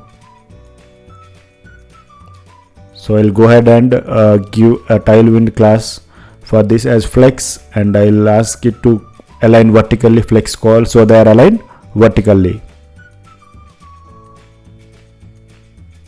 Now I'll give placeholders so that it will have some default text inside my text box. So first one is mobile number or email address.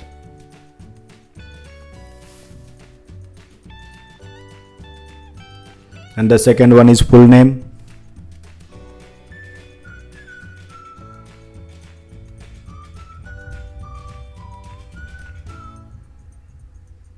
And the third one is username.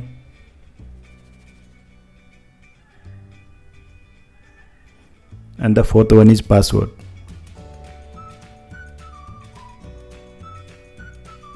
So I'll save my code and I'll go to the front end to see how it has been affected.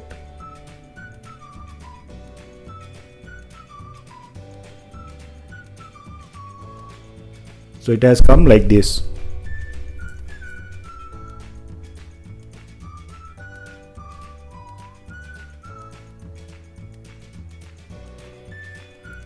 Now let me give width to my form. So I have given 70%. So as you can see, they are stacked at the width of 70%. Now in the sign up JS, where the sign up form is called, so I will restrict the width to be here.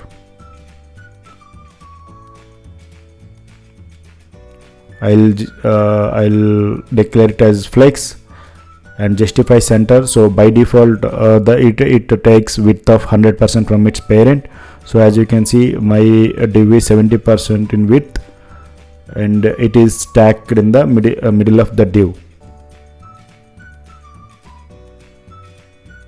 So I'll just open my DevTools to see how it is shown in the front end.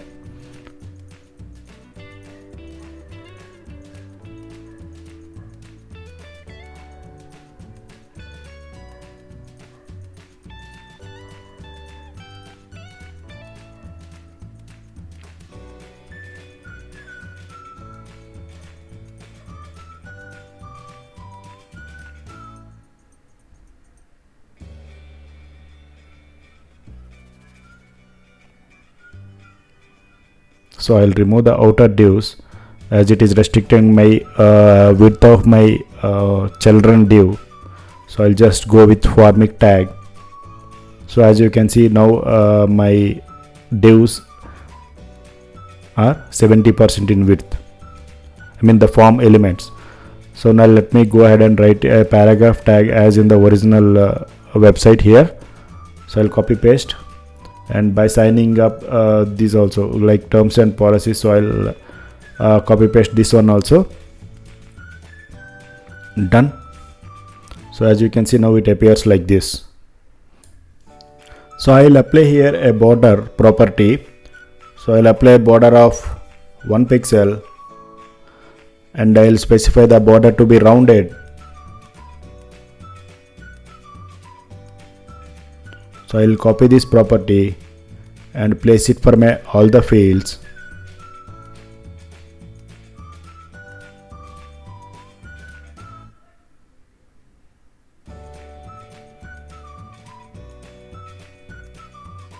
It should be under class name. So then only the CSS properties will be applied.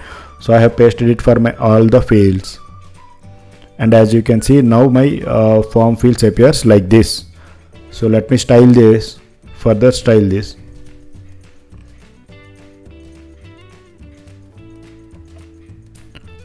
So I'll give a kind of margin in between the fields to style them properly. So I'll give a margin Y, so I mean top and bottom to be 5 pixel for all the fields.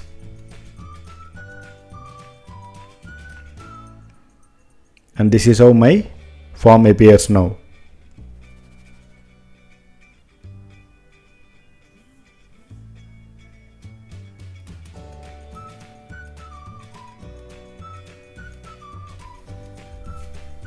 Now I'll give a padding for my form to be 10 pixel.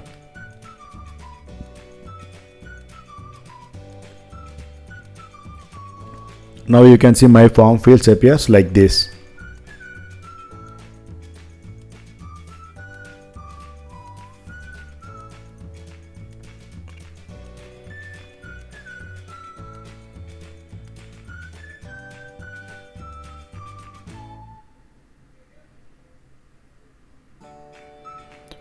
Now I'll specify outline to be none for my form fields. So I'll just specify outline none for all my fields, and then so when I click on that, so I don't see any outline is appeared now. Now we are going to style the div. So let me specify class name and make the text to be of 10 pixel size. So this is how my text appears now. So 10 pixel looks way smaller than the original. So let me go ahead and increase it to 12 pixel and see how it appears. So I'll copy this property and I'll paste it for my below div. So as you can see now, my text size has been changed. Now I'll also specify margin top and bottom properties to be 10 pixel so that it gives some kind of spacing between my divs. So as you can see now, the margin property is applied. Now it's time to yes, as you can see, this learn more I should keep it under a span tag so that I can apply a separate color for my learn more word. So I'll specify a class name and then I'll specify the text color to be kind of light blue. So I'll take my color picker and I'll just grab this color and I'll go ahead and paste here with a hash. So now my color change is done. The same can be applied to terms and privacy policy. So let me leave. So let me work on my button now. So as you can see, this is my sign up button. So the sign up button has a background of blue in color and it has some margin. So I'll write it under class name so that my CSS style can be applied. So I'll give a margin y-axis as 10 pixel. And as you can see, some kind of spacing is given. Yes, this is done. Now I'll specify the property as rounded so that the border will be rounded and the background color to be. So I'll just go to my color picker and get this color. So this is my blue color. So I'll put hash and then apply the color here, and then I'll apply a padding of 10 pixel for my button so that this is how it appears now. And as you can see, the text inside the button is white in color. So I'll go ahead and implement the text color to be white so that the text inside the button now changed to white in color.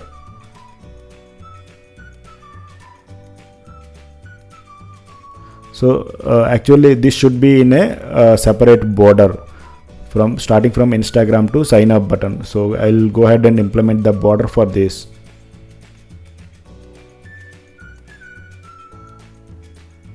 I'll remove this red border.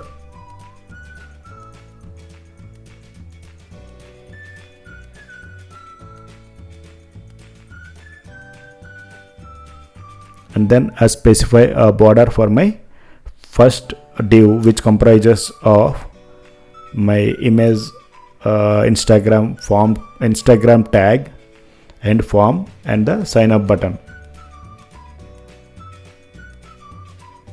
So let me copy this color and give it to my border.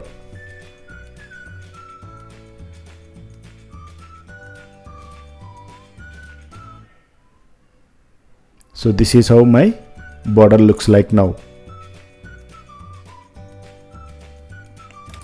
Now as you can see, actually my border is before my sign up button.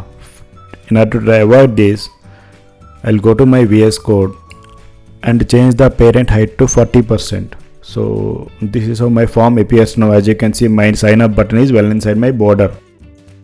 And also I'll change my super parent element height from 55m to 60m, so that there is some kind of margin also given below my sign up button. So this is how my Instagram form div appears.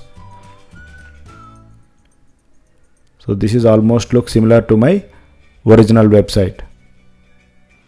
Now I have to work on my have an account tab. So here I'll write have an account as a paragraph as a have an account login, and I'll write this as get the app. Here two more divs will come, one is for get the app and one is for logos.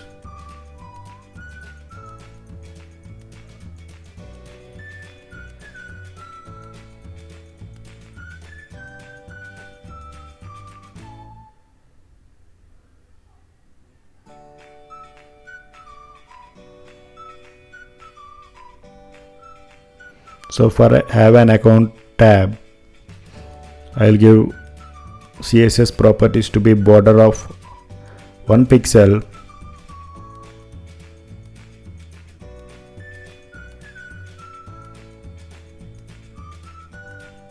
and border color as this brown. So I'll copy from the top and I'll paste here.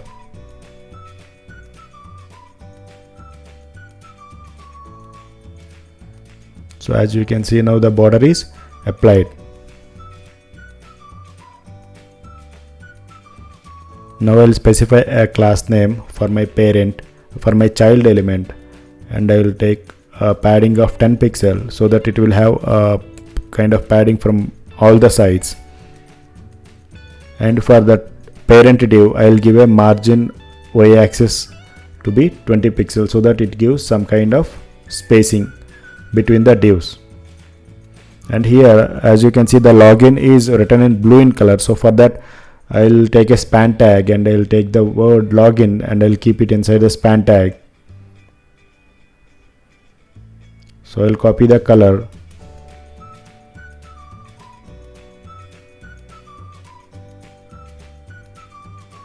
So I'll go to my color picker and I'll get this. This is the blue color. So I'll copy that color.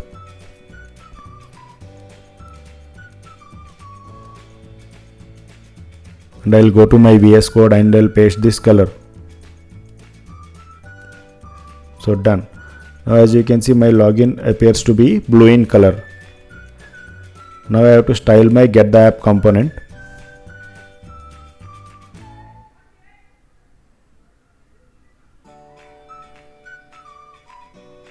So as you can see, this is Apple Store and Google Play Store logos are there. So I have to. So for this I'll give a class name as flex and flex call so that they will be stacked vertically. One is get the app and the other one is for our logo images. So I'll browse the images.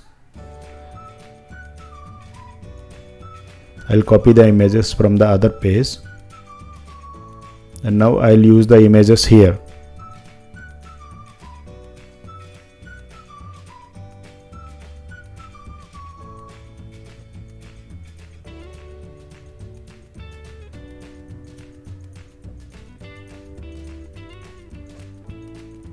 I'll give the specific height property for my parent div, so that I'll specify it to be 20% in height, and I'll give here and I'll give the first div to be at a height of 50%.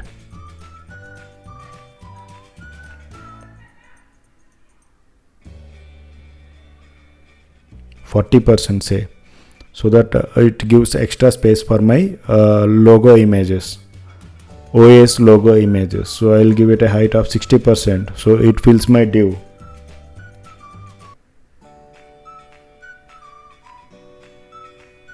Now inside this div, I will take another two divs. One is for Apple Store logo and one is for Google Store logo. So here I'll write an image tag for Apple Store logo and one image tag for my Google Play Store logo.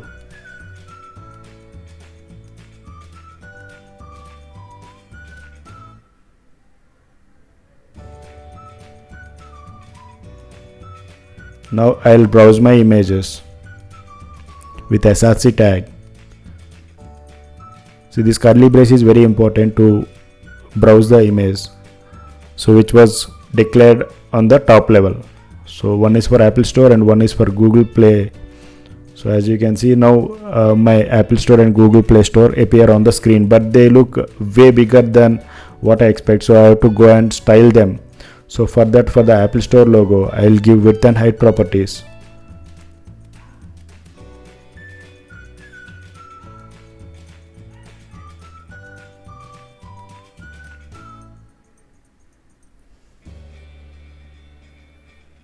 So I'll give it as a flex.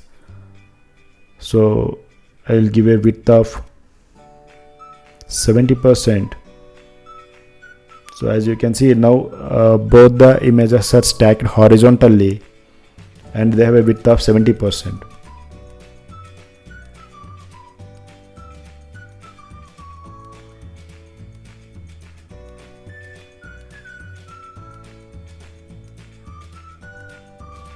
Now that's it. As you can see, both the images are aligned horizontal to each other, but one image looks bigger and one image looks smaller. So let me style them properly. I will change the height of get the app div to be 50% and our OS store logos height to be 50%, and I'll try to contain the images now. So I'll give height of 100% for the immediate parent of my Apple Store logo, and I'll give height and width to be 50%, 100% for my images in order to contain them inside my div. So let me go ahead and see. So I'll copy the same thing and I'll give width to 50%, and let me see. I'll copy this and I'll paste in my Google Play image, and as you can see now they are aligned perfectly. And also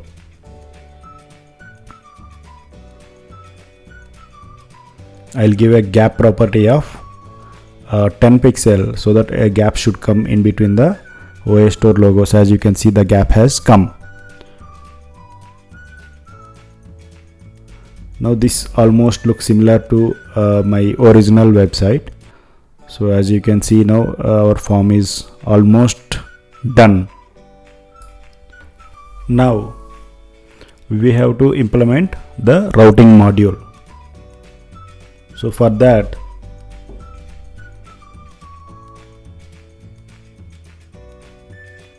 I'll just remove this.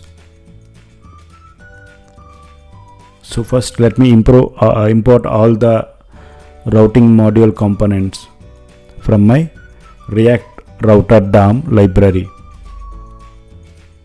So I have to import browser router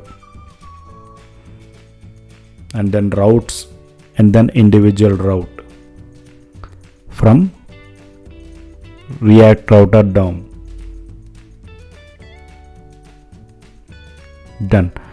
Now let me finish the components here. So I'll take browser router, which is parent routing module, and then it has children of routes, and children has route as, and routes has route as children.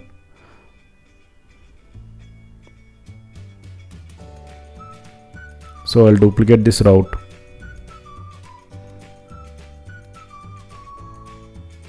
and here I have to give the path, exact strict path. So here I'll just write login, and then I'll specify the element when login is clicked, which route to be diverted. So here which component to be called. So here I'll give it as sign in. I'll copy this,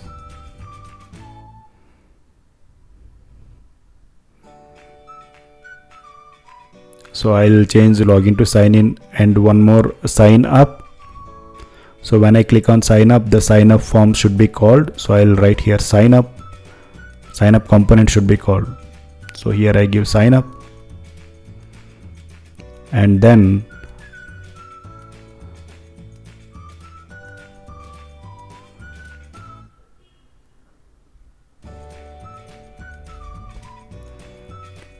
for any other call, I'll call my home page, that is sign in component page. So I'll just specify like this. So this is how my app.js looks like. Okay, I have to restart my server.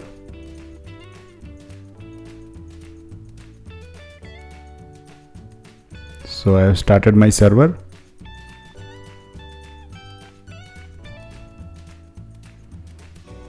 So we have to this image,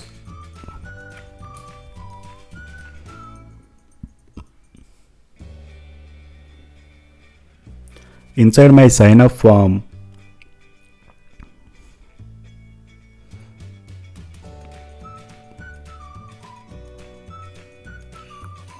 where I call my login page, here I'll just specify a link, so that when I click on this, it should call the sign in page.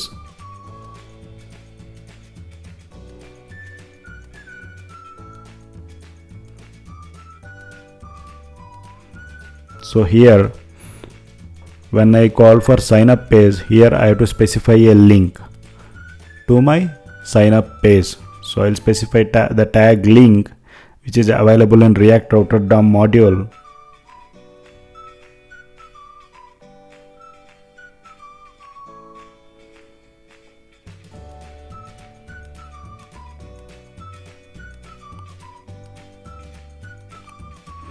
And here I'll give a to link. So I should give a link here. So I'll click sign up. I'll give it as sign up. So as you can see, when I click on sign up, it should redirect me to my sign up page.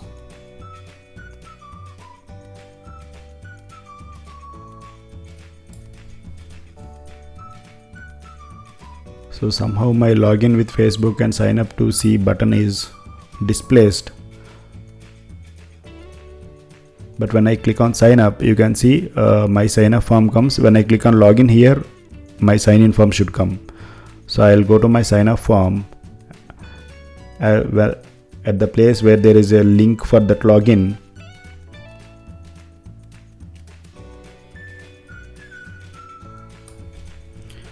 so let me correct my alignment first. So as you can see, the have an account login has come a bit has been misaligned. So I'll try to cover up that first. So as you can see, it is aligned left of the div. So for that I will just specify here as a flex, and then I'll make it justify center. So let me see now. So it has been aligned properly.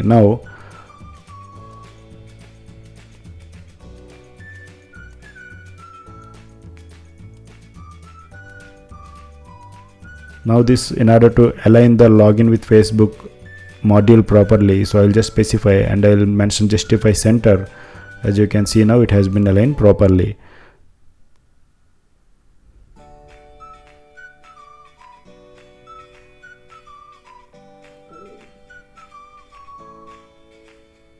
So I'll give some kind of margin top and bottom to be 10 pixel. So So as you can see, some kind of gap exists now.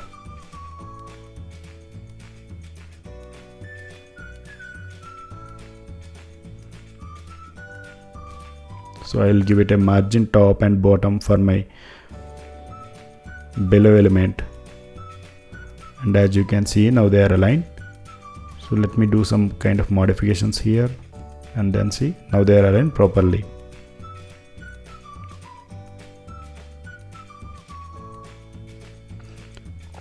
Now when I click on login, my sign in form should be called. In order to implement that, I'll put inside a link tag, and I'll give two path.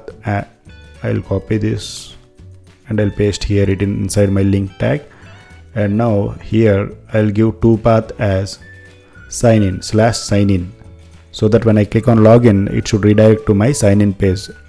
So link is not defined, so let me define that.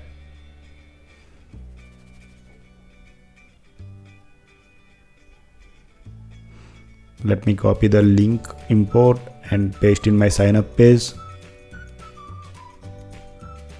and save the page, and see, now this is working. So when I click on login, my sign in page comes. When I click on sign up, my sign up page comes. So this is working fine.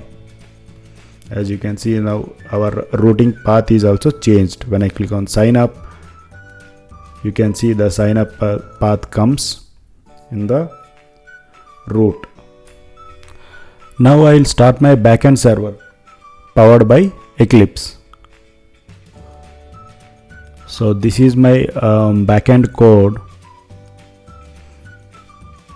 and I'll open my database. So this is MySQL workbench where my database has been deployed. So this is the user interface of my MySQL workbench. Now I'll go to my backend, and as you can see, this is my folder structure, and these are the different endpoints I have written. So when I open my folder structure, as you can see, my home directory and config controller DTO. This is my config directory where security config.java. Here I have written my security configuration, and this is my controller where I have different endpoints. So a call can be made from frontend to fetch the data and to do CRUD operations. And this is the comment controller, and this is the post controller where a user can post a photo, a video, etc. And as you can see, /upload /user/all, and this is my comment controller. So this is for writing a comment under a post, and this is my DTO, like and this is my entity class which like reflects my database tables.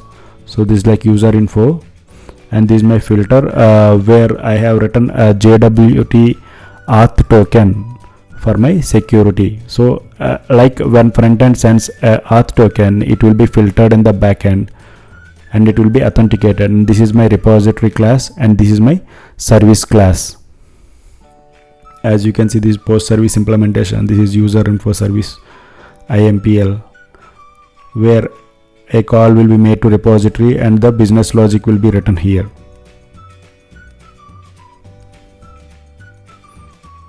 And this is my application properties file. As you can see, it is accessing MySQL workbench, and these are the username and password, and this is my configuration driver. So based on this will hit to the backend, and it will try to fetch the data from the database.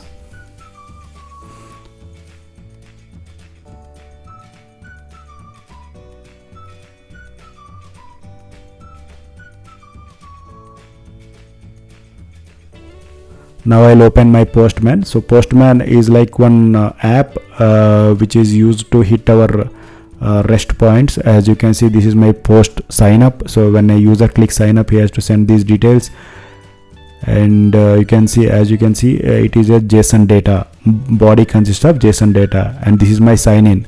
When a sign in endpoint is hit, we have to send username and password. So when I go and open my authentication controller, and you can see sign in. So this is the post mapping for sign in. So when I click sign in, from the postman. As you can see, the URL has to be same and it should be a post call, and this is the data that I'm going to send.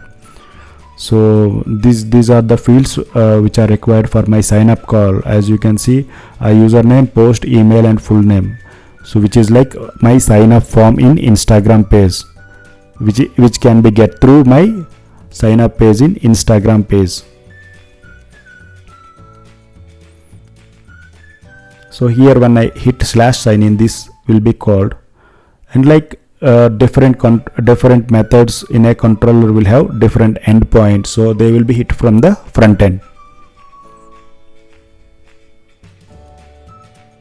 And as you can see, for everything, when a user clicks a sign in, I will be sending one JW2 token to the front end, so it will be used for further authentication calls. So as you can see here, this is where I have written the filtering mechanism. So as you can see, auth/user/any call, I am asking it to authenticate it, and as you can see, auth, welcome, comment, post, or anything related to that I am authenticating. And when you see sign in, sign up and simple, so I am permitting. So this simple, I have written just an endpoint to test my API. So this is my SpringBoot application starter class, so I'll just click on run. So as you can see, my SpringBoot application has been started. As you can see, started Instagram clone application in 2.162 milliseconds. So now I will try to hit /welcome and /simple to test my call from the front end. So if I just get welcome call, if I do from the postman, since it is a get request, when I click on send, as you can see, the 403 forbidden error comes, which means my endpoint is authenticated. So without login, I will not be able to access this endpoint. As you can see in the security filter, so when a call is made /welcome, as you can see here, so I have made it authenticated. As you can see at the end, authenticated. And when I try to hit my simple call, and when I click on sign in, as you can see here, my simple call is not authenticated. See, this is without any login, means I don't need any token or any authentication for this. So when I hit this, as you can see, this is without any login. I can see the request is 200 OK, means my request is successful. So this is how my backend is implemented. And when my server is started, when I go and open my schema Instagram, as you can see, my tables are created, because Spring JPA, it creates the tables for me. As you can see, ID, email, full name, my entities are reflected here. So this is like our entities will be exactly reciprocated to tables.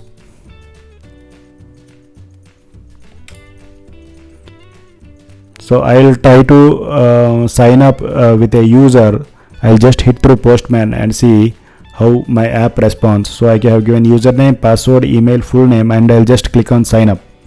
As you can see, an ID is created for me and my response is 200 OK. As you can see here, it is my JSON response. Since I have not passed any mobile number and I have not passed any post, this is the response.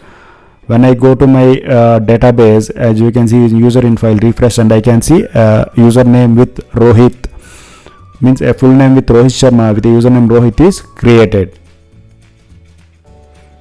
Now I will change these fields and I will make it Kohli, and here I will make Kohli 123,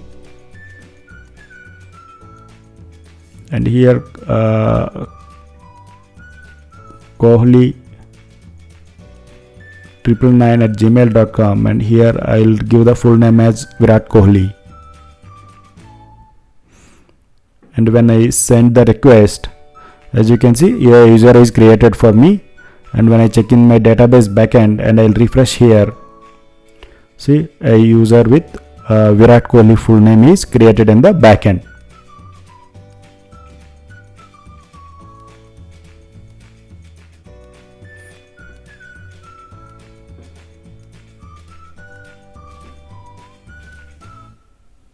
Now I'll try to hit sign in call. So this is my sign in. As you can see, username and password are required. So I'll give username as Kohli, and I have password as Kohli123, and I'll try to hit this and see 403 forbidden has come, because I think in authorization there would have been a header. So I have to remove that header.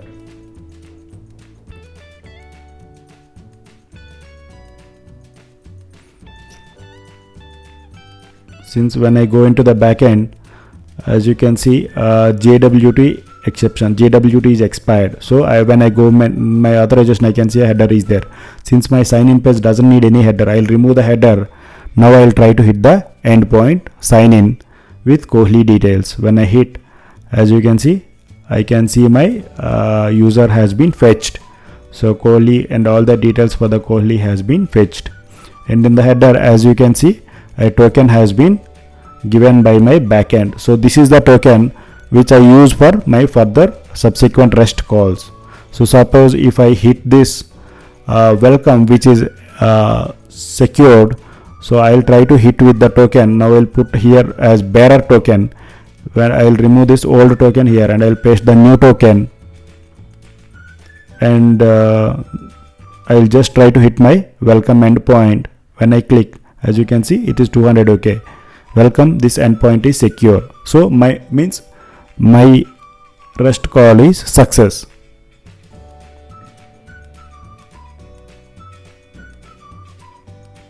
So I'll just clear the logs,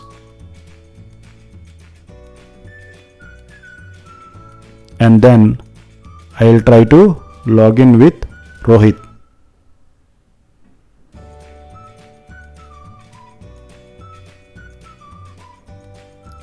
So I don't have any authorization header, so I'll just try to hit this API, and you can see now I got another header. I mean Rohit is logged in successfully, and I got a header. Now I'll try to hit the endpoint. Now my bearer token has been changed, so I'll change the token here, and I'll change this token, and I'll paste the token here, and I'll try to send. See, my HTTP call is success. So I got a response code. As you can see here, the token that I have displayed using system.out.println statement has been printed in the SpringBoot server, in the console menu of the SpringBoot server. So I will try to user with a different user as Amitabh, and here I will give password as Amitabh123, and here email as bigb999@gmail.com, and here I write the full name as Amitabh Bachchan.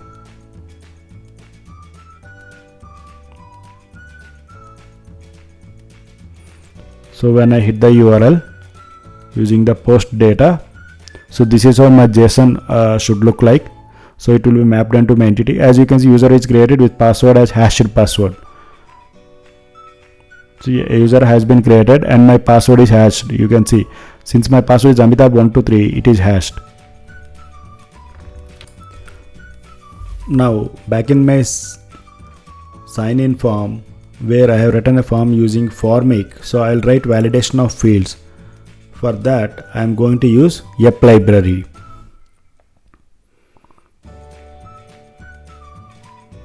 So I'll be start using yep library. Now for that I'll have a bunch of initial values.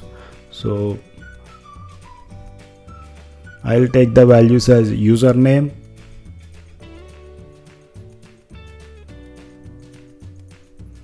and password. So I have initialized my username and password, and then I'll give the validation object. So validation schema. So if I just Google as formic for React Native,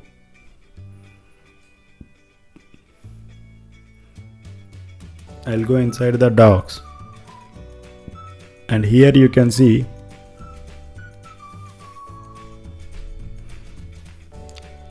this is how this is like a normal validation where validation can be done manually, and validation there is a separate third-party library called yep, which will take care of the validation of the input element. So this is how yep has to be imported.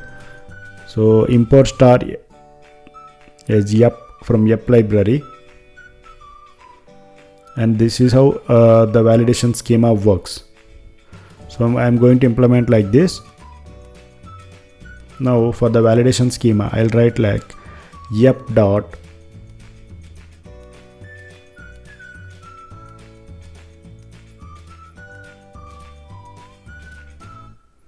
so now I'm going to write my condition. So for the username, it should not be empty.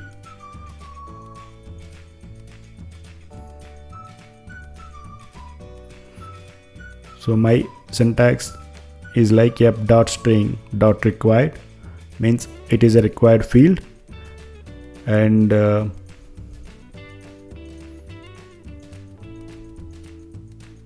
so I'll give the command as username is required mandatory.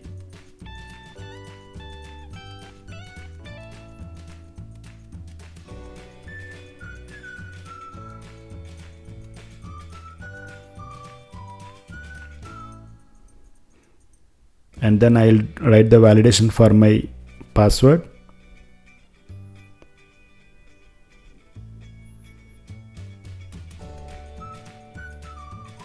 So I'll give a string as password cannot be left blank.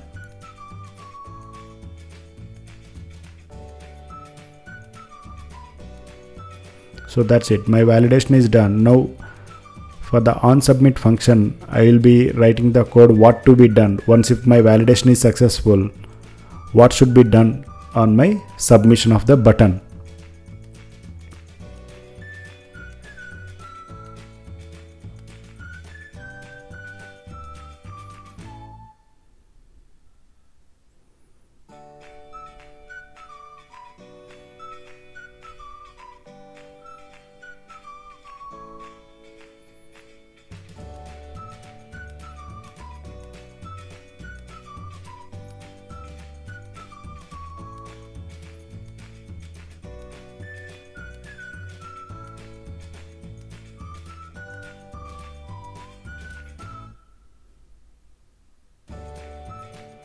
So here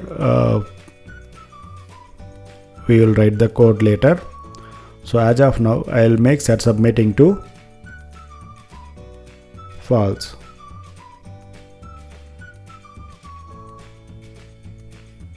So here I will try to just log my input that I have passed through the form. So here I'll just try to log my values now.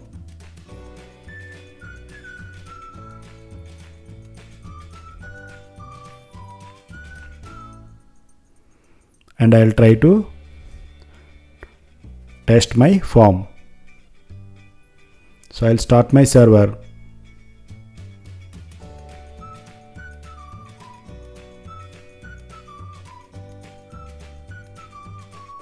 And here I'll open my dev tools and I'll open my console, and here I give username as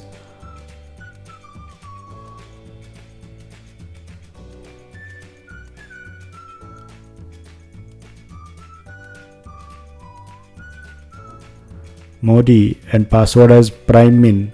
So I'll try to log in, and you can see here my form values have come here. So my form submission is working without any issues. So if I don't give suppose a username, and if I just give the password, and if I try to log in, so my validation is failed since username cannot be null and it is required field. Suppose if I give password as blank and if I try to log in, see my form is not submitted because my validation is failed. So app library is doing the things for me.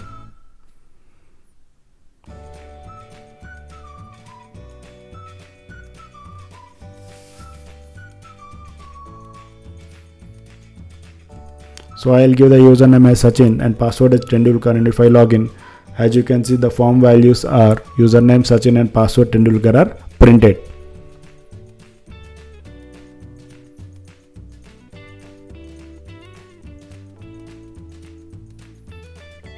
Now I am going to do the same form validation using app library for my sign up form also. And here my fields are username, password, mobile and full name.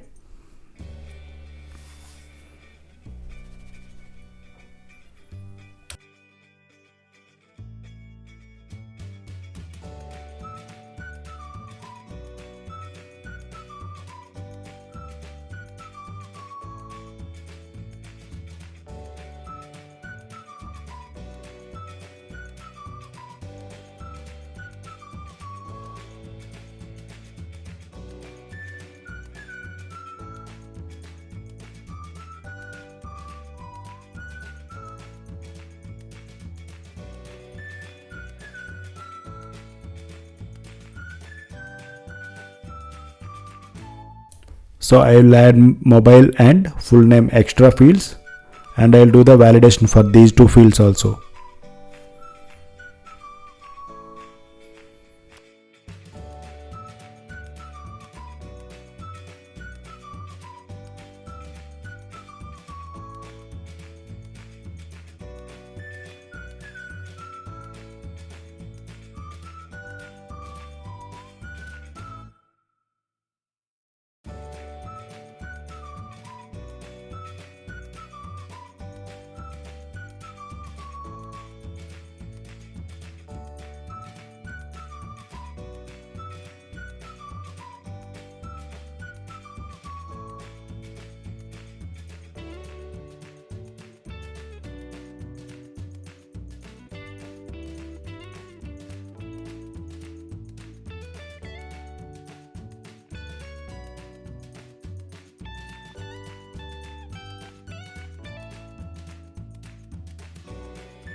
And now I'll try to test my sign up form. So here I give some random mobile number as 123456789 as mobile number, and name as Mahendra Singh Dhoni, and username as MSD and password as cool. So when I click on my sign up, as you can see, form values are mobile as full name as Mahendra Singh Dhoni and username as MSD and password as cool. So those are printed. So my form validation is working. So app is taking care of my form validation.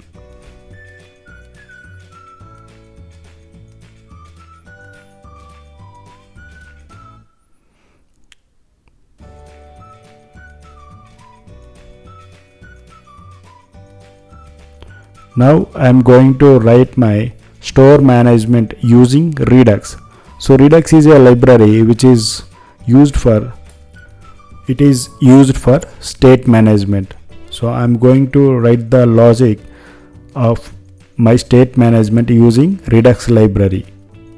So these are the installation steps to install Redux, and then we have to configure the store, and then we have to use provider, and through provider we have to pass the store, and then we will use the state management from the store. So I'll just go here inside src. I'll create a folder called Auth, and inside Auth I'll create a file called authtype.js,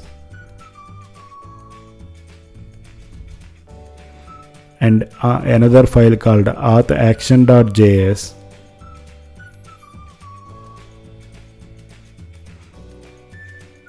and another file called authreducer.js.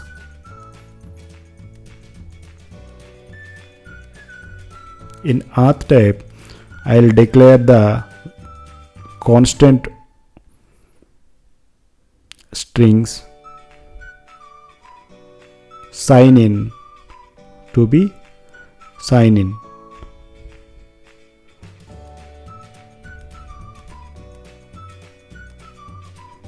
Export const sign up to be sign up, and then export const error to be error.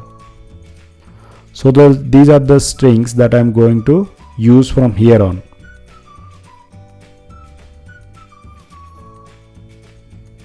And then in my auth action, here I am going to write the functionality. So here I am going to write the functionality. So I am going to export const auth action. So I'll take the input from my form pages, and then I'll make it as a async function so that it makes calls to my REST controllers and it gets that data. So I'm going to dispatch an action. So I'll use try and catch so that to handle the exceptions in case of an exception.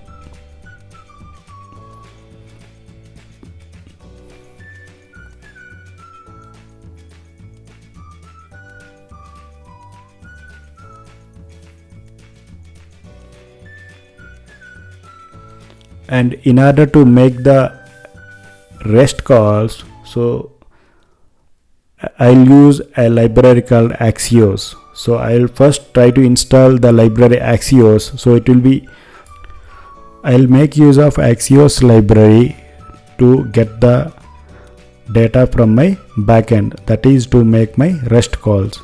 So I'll go to Google and I'll try to search as Axios React. So here it gives me details about how Axios works. So here these are the installation commands. So I'm going to install React Axios for my React Axios package in my application. So I'm going to give the command npm install Axios. So Axios is installed in my React application. Now I can use Axios.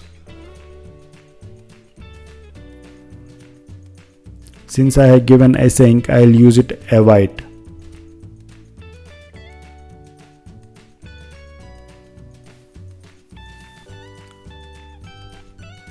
So I'll make a post request to my backend API. So I'll try to I'll see what is the URL of my endpoint. I'll open my Eclipse and see that /signin along with class level controller request mapping auth. So it should be /auth/signin. As you can see, localhost 8080 /auth/signin. So I'll copy this URL and I'll paste here.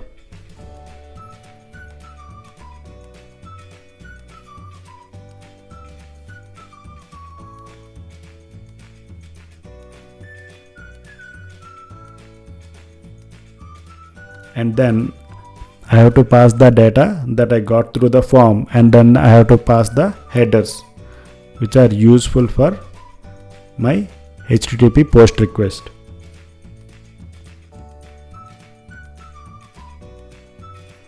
So a catch should followed by a try. So I'll write my catch block here.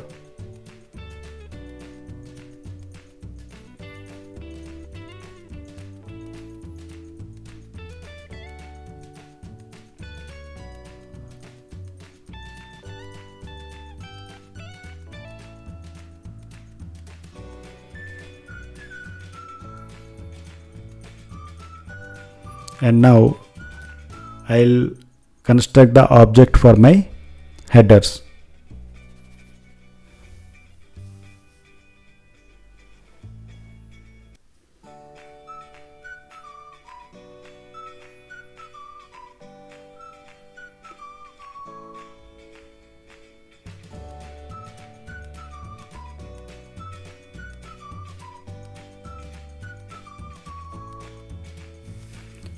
So I'll go to my Postman and I'll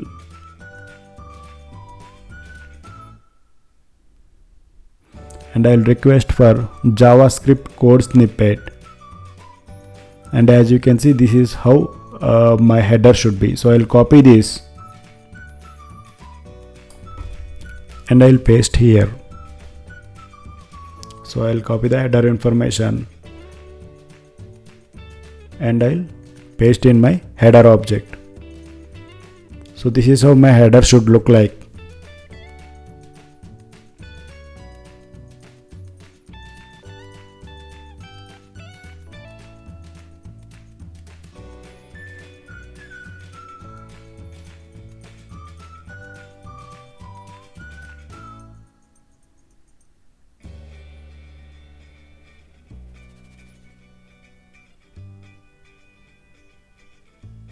Now I have to grab the response.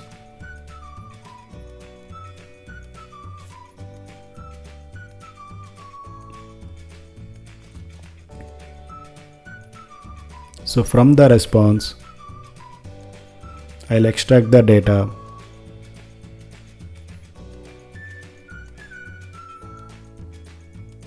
And then I have to extract the token that comes along with the response. So that token will be, that JW token will be inside my header. So I have to get the header from my response. For that, const token equal to response dot headers dot get of. So I got my token from my response.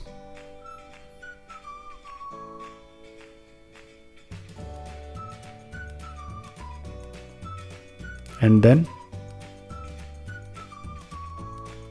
so I'll try to print my token.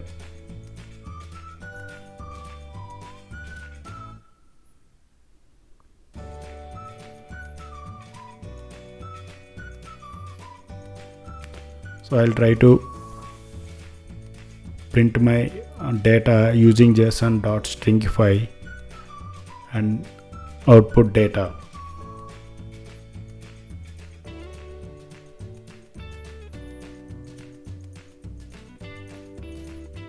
So here inside my error catch block, I will log it as error in reaching backend server.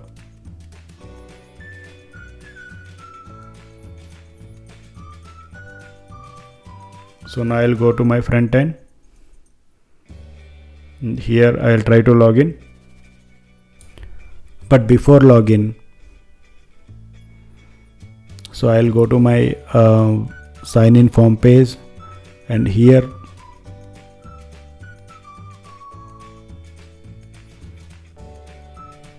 I have to call my method.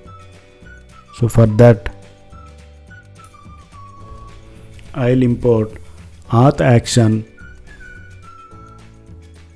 from my auth action.js. So here I have to call my method. Now before calling my method, I have to declare the dispatcher. So const dispatcher equal to use dispatch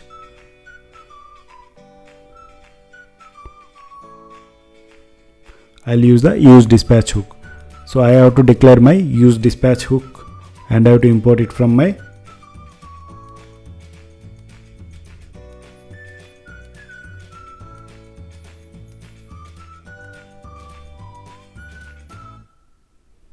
React Redux library.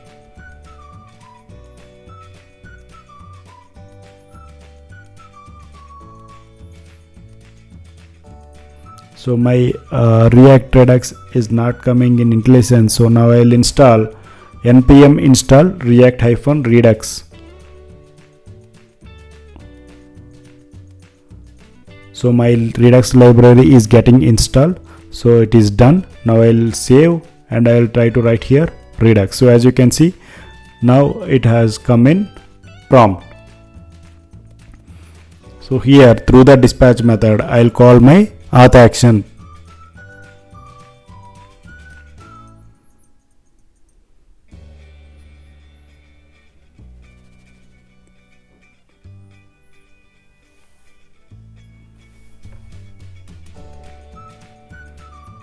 So I have called my auth action method, and here I have passed the values.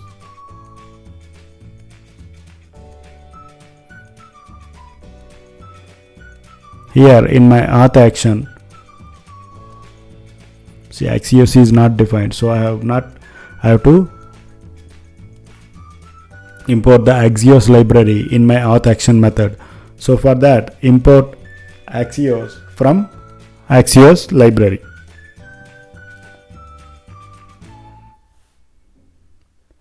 So my Axios library has been imported, and now I'll try to call and see what is happening. So I'll just log in, and as you can see, the form values comes, but call has not been made. So I'll start my backend server. So my backend server has been started, and here I try to print my input data in the console to see whether the call has been made here or not.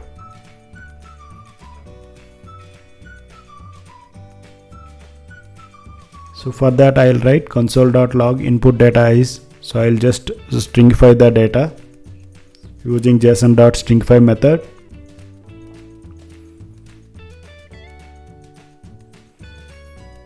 What might be the reason JSON is showing error?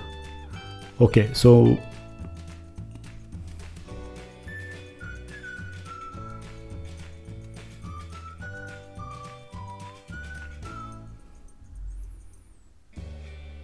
what might, okay, I have to keep plus here, not inside my braces. So done. So I'll just pass the data here, and I'll restart my server once.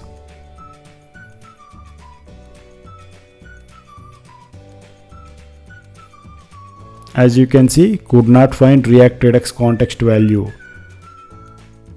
Means my reduction is not yet complete. Now I'll complete my auth reducer method.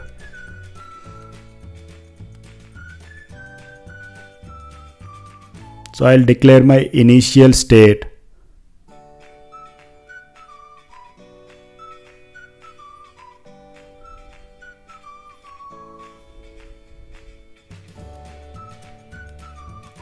As a sign in, my initial object will have two fields, one is sign in and one is sign up.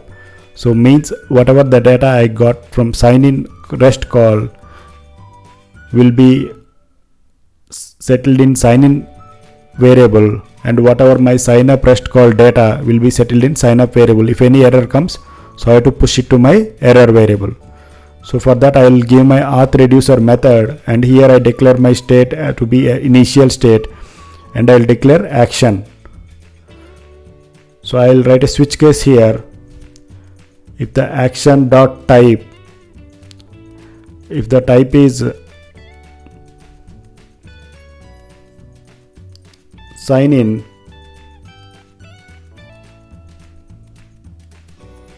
so as I have declared my sign in auth type.js, so I will return a fresh state with the updated values which I get from the REST call. So I will pop up my sign in object here.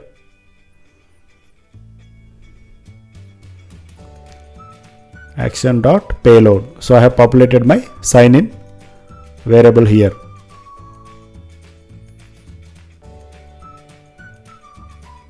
As I can see, an error comes. Okay, I have written the return words wrong. So now I'll write case for sign up. So when my call is for sign up, then I'll return a state and I'll populate the sign up variable.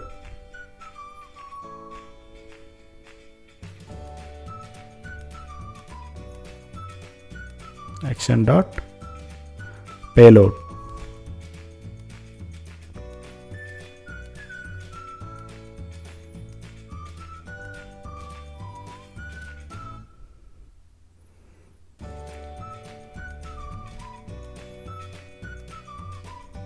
And I'll write for error clause if any error occurs.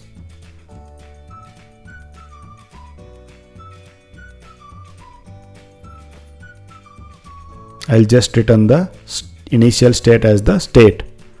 So now I'll save my method.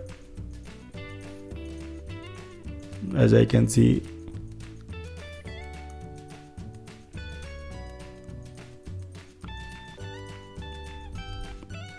an error comes. So here, yes, it should be a function call. Yes, so this is done.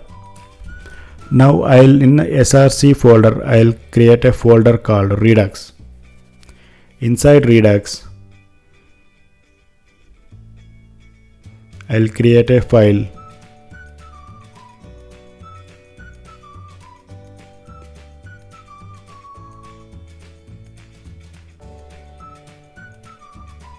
as combined reducer.js.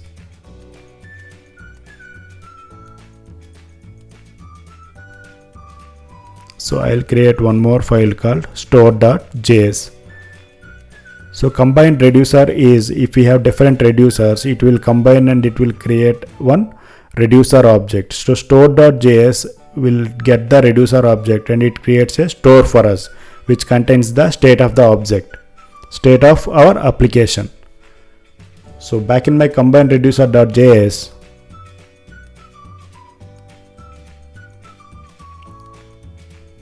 I'll create a root reducer.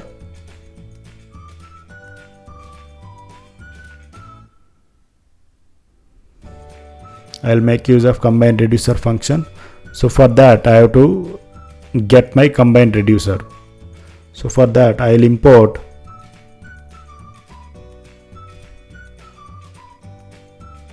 combined reducer from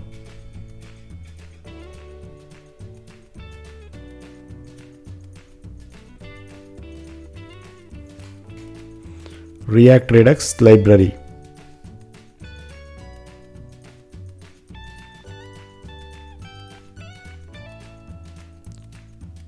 So I'll install my Redux library.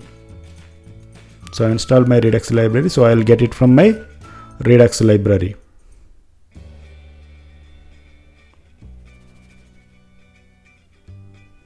And it takes the parameters as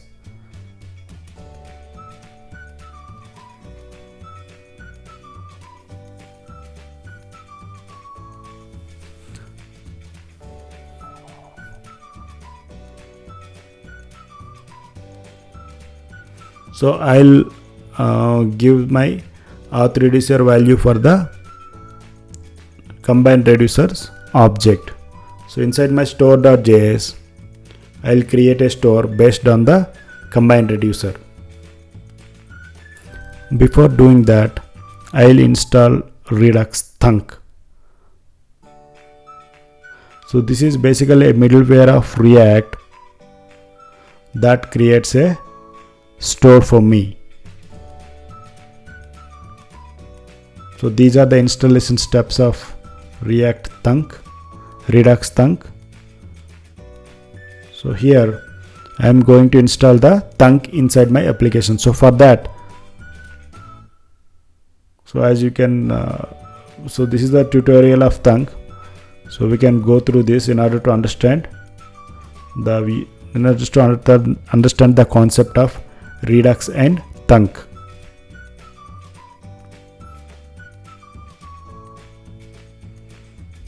So I'll go and install here npm install Redux Thunk. So my Thunk is installed. So in my store.js,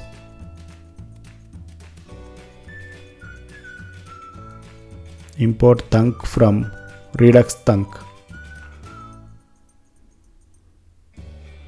Yes, my Redux Thunk is installed. And then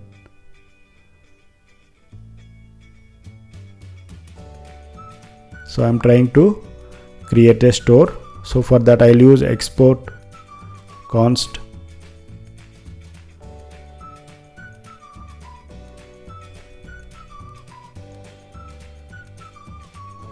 so I'll give my store name as app_auth. So for that I use a function called create store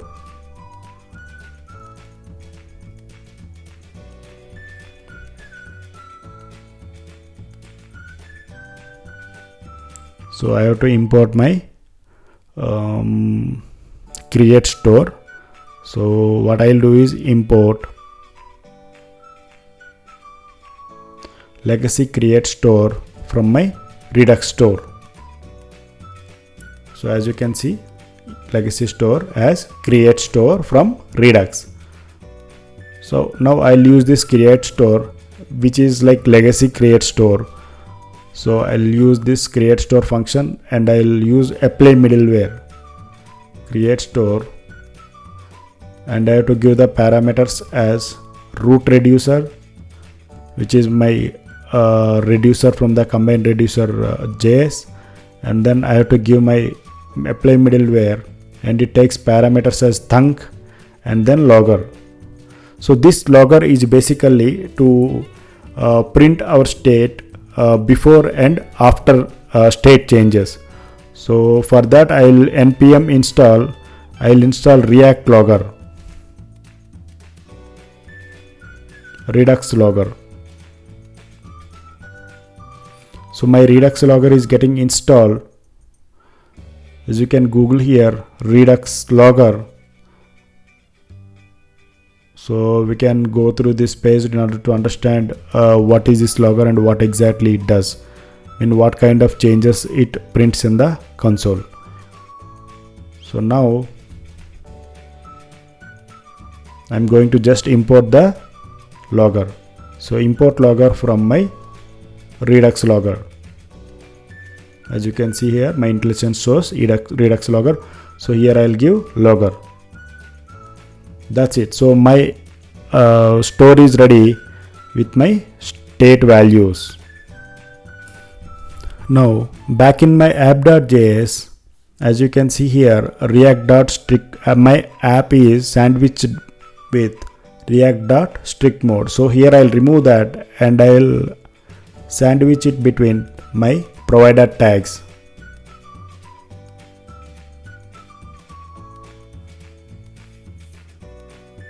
So this provider tag supplies state to my application.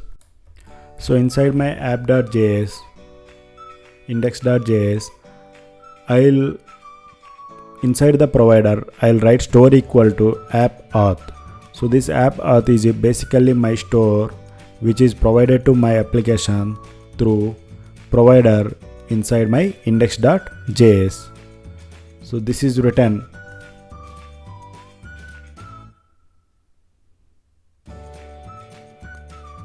Now inside my auth action page, I'll just mention auth/signin, and inside my package.json, I'll keep my URL in proxy so that it picks the URL from the proxy and it appends the link /auth/signin, and it calls my REST input, endpoint input.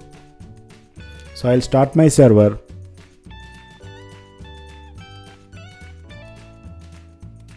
And I'll go to sign in page, and here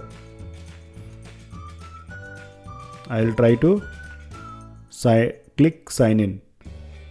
So I'll just Kohli and Kohli 123 since we have created the user, and I'll just try to click on sign in. As you can see, it responds with 500 internal server error because my server is not yet started. So my error block. So in my auth action, the case error works and the code is caught in the catch block. The error is caught in the catch block. Now as you can see, when I click on sign in, I can see the input data, and I can see this is my data and this is my token. So both are printed in my console. As you can see here, data is printed and token is printed. So my API call to sign in endpoint is working fine. Now I'll write the code for sign up. So export const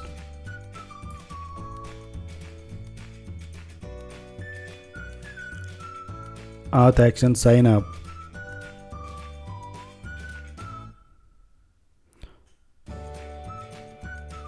So we have to write this method very similar to our sign in method, except for the change in endpoint call and data retrieval.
Now in my signup_form.js page, here I'll import that auth action signup method. So I'll go to my signup page, and here I am trying to fill all the values, and I'll give the username Dhoni.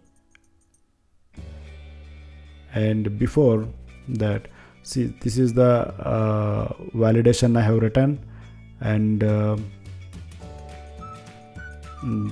this is my REST call.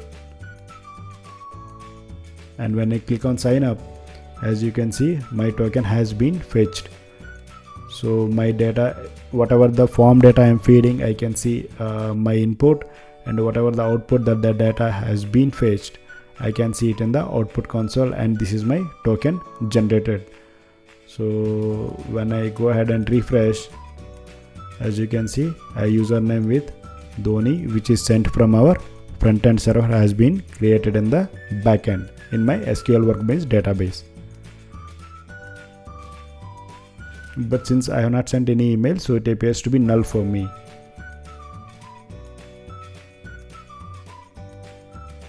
But rest of the values like full name, mobile, password and username exists for me.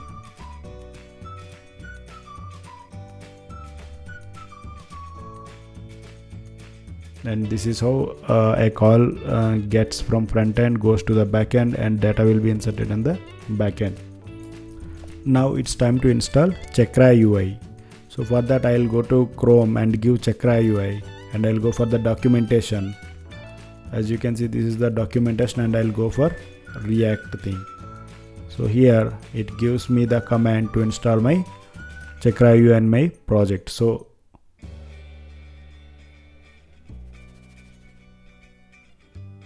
as I scroll down, so these are the different integrations.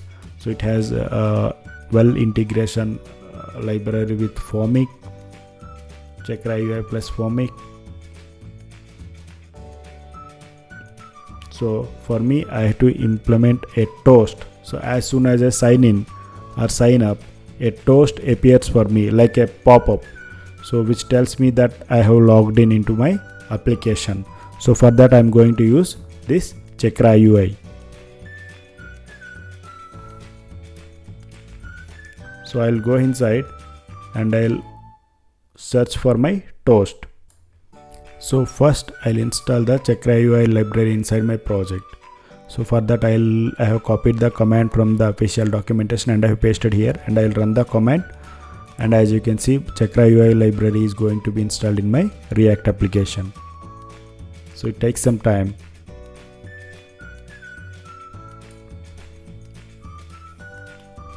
So my Chakra UI library is installed. So I have restarted my server.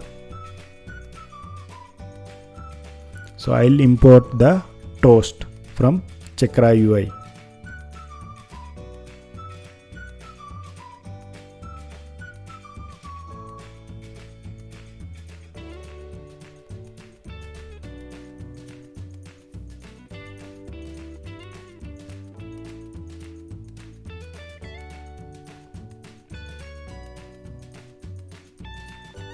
So it should be @Chakra UI/React. So it has been imported. Now I'll declare my toast. So before declaring, I'll copy that. I have to import the hook called use toast from my Chakra UI library. So that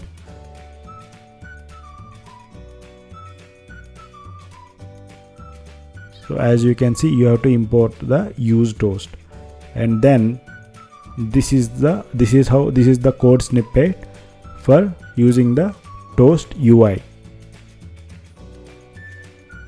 So I'll copy the toast UI code snippet from here and I'll use it in my application. So this is the official documentation. We can go through this in order to understand more about different utilities and components in Chakra UI. So I'll declare my toast here. So I'll declare the toast.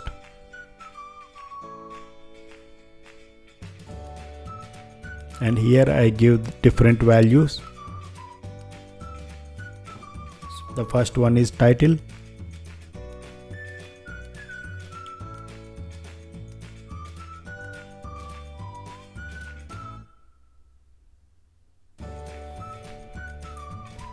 I'll give the title as success, and then I'll give the description as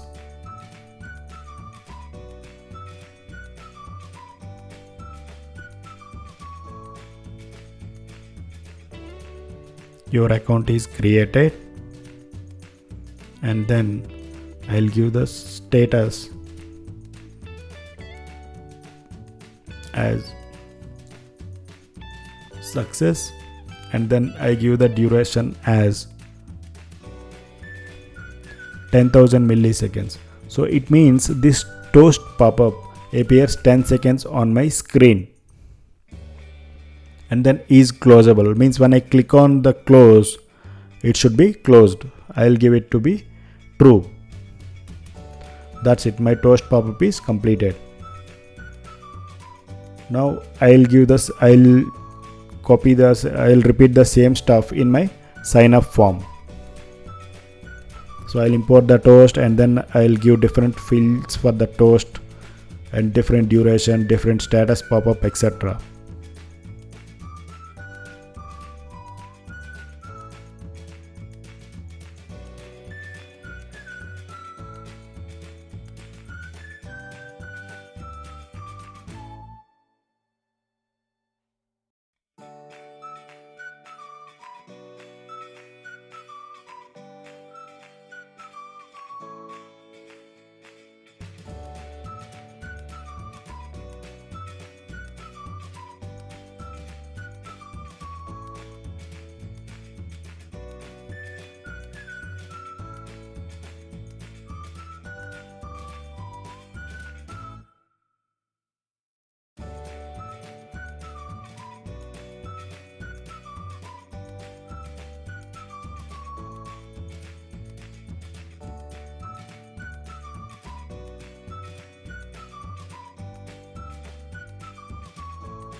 Now I'll create a component called home.js, and using code snippet RFC I'll create, and inside my home page I'll write welcome to home page, a message.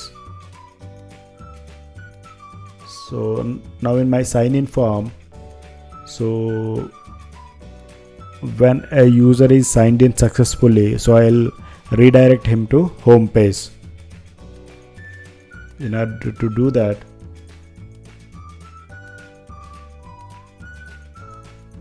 I have to make use of use navigation method. So this use navigation redirects me from one page to the another page. So I'll do import use navigate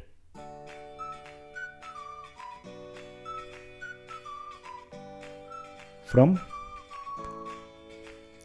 React router DOM.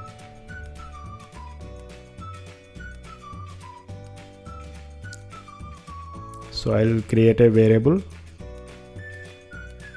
navigate, and I'll use use navigate function, and then here I'll navigate to, as soon as my toast appears, I'll navigate to home page. And I'll save my code, and back in my app.js, here I have to create a route for my home page. So for that I'll copy paste, and I'll write here /home, means whenever there is a home call, I have to redirect it to my home page. So I'll save my code,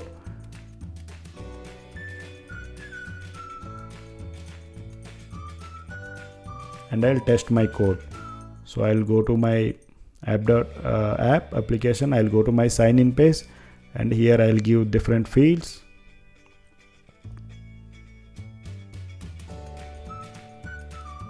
and then I click on login. Yes, you can see I am redirected to my home page. You can see in the URL /home exists.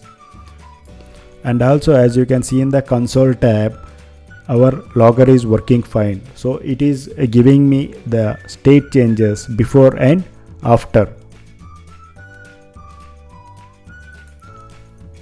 But here my toast is not appeared, so I'll go to my code to see if any error exists. My toast appears to be fine, and my navigate appears to be fine.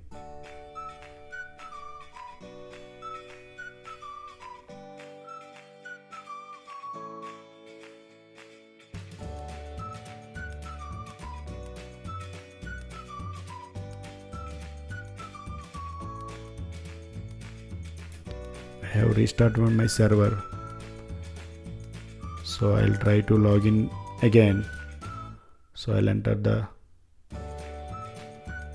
username and I'll enter the password and click on login. So I can see my home page, but toast is not popping up. Here the toast should pop up. It is not working, so let me debug this once.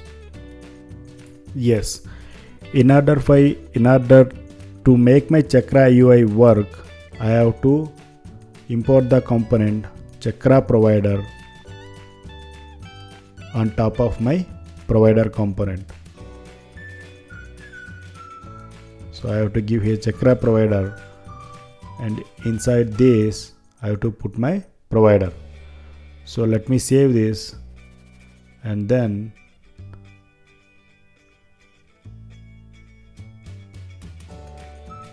fill my sign up form.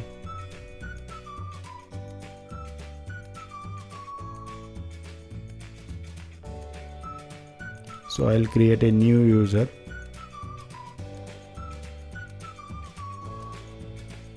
So I have given some random mobile number and I have given Narendra Modi, and then I'll give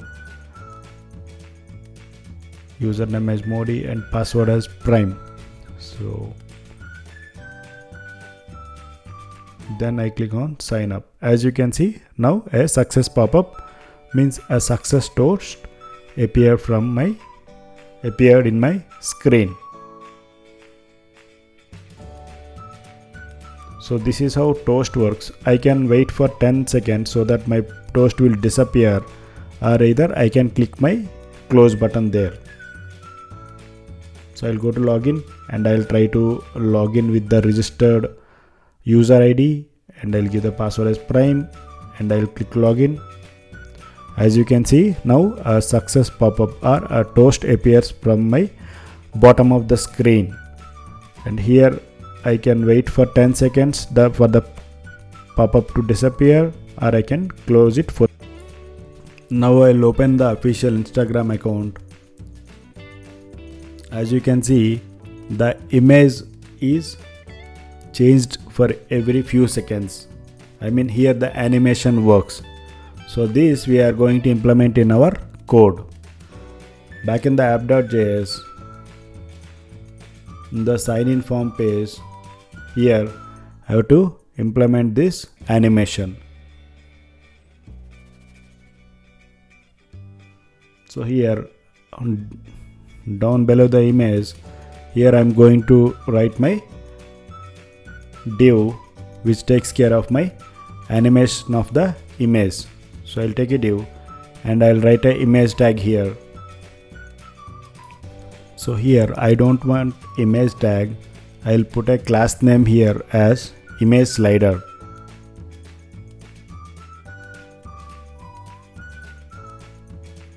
Now I'll write a CSS file for my signin.js. So I'll name the file as signin.css.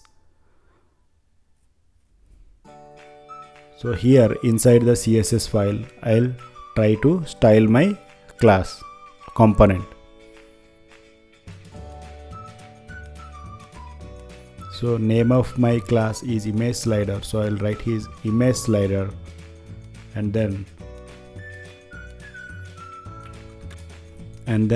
I write a property called background image.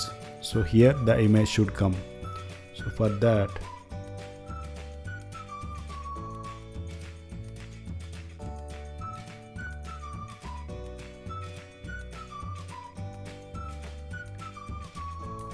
I'll import my sign-in CSS file here. So I'll import as import/signin.css. So I have imported my file. As you can see, no changes are there. So I'll go to my signin.css. It should not be background color. I can open my image. It should not be background color, it should be background image. It's a typo mistake. So when I see my original website, still my image has not come here. So what can be the reason?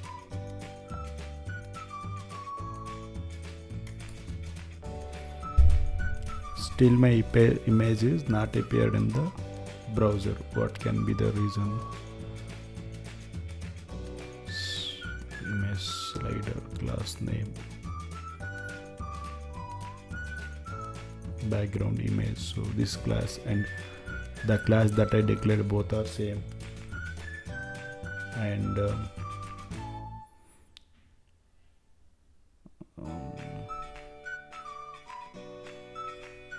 so let me declare *** and see where.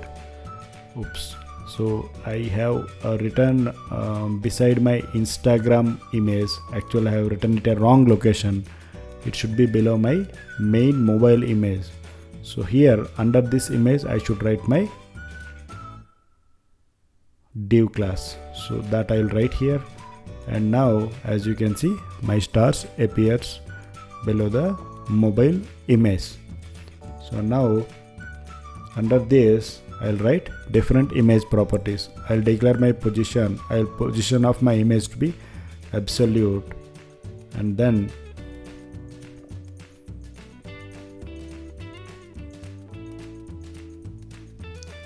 still my image is not appeared.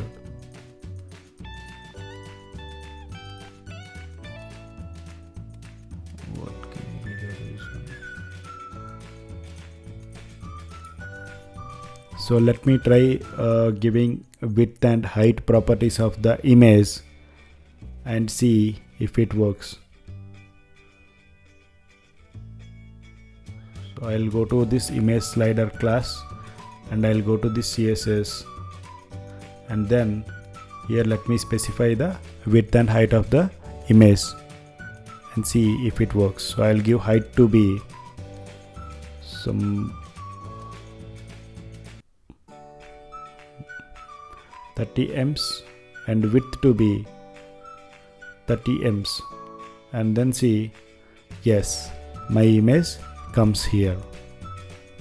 So but since I have just given a position to be absolute, I have not given the relative parent of this image, so it adjusts somewhere randomly in the middle, randomly at any position of the screen.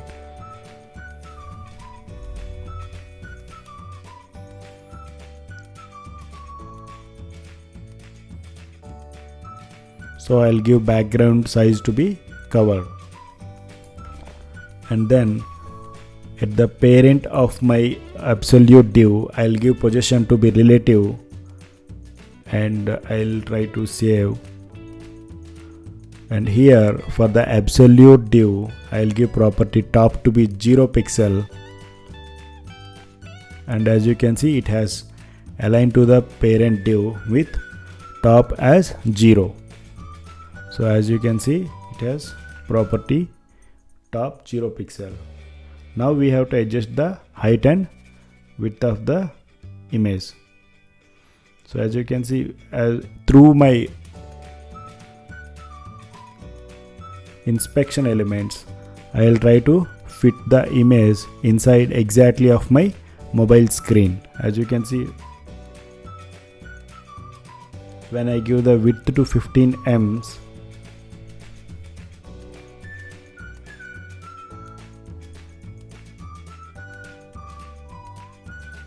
and then right property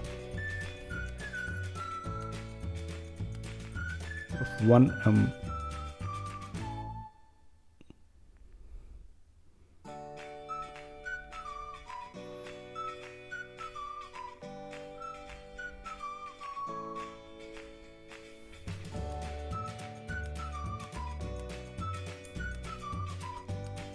So here in the inspection element, I try different possibilities to fit the image exactly inside my mobile.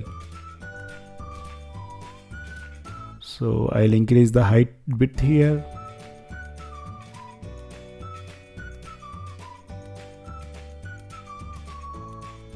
And then I'll set a height.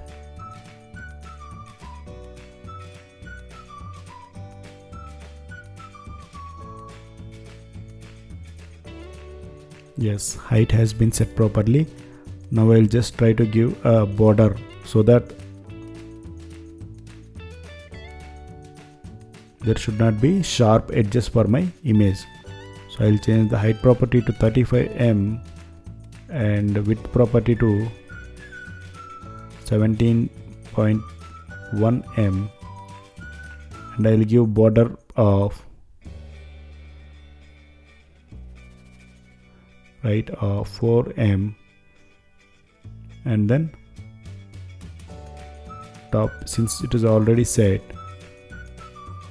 so here I'll give it as top 1.5m. So as you can see, top 1.5m is there. Now since they have sharp edges, so I have to give some border. So let me give border radius as some 2 pixel, and this border radius property is not working. So let me give here, let me increase the radius. So I'll give it to 20 pixel.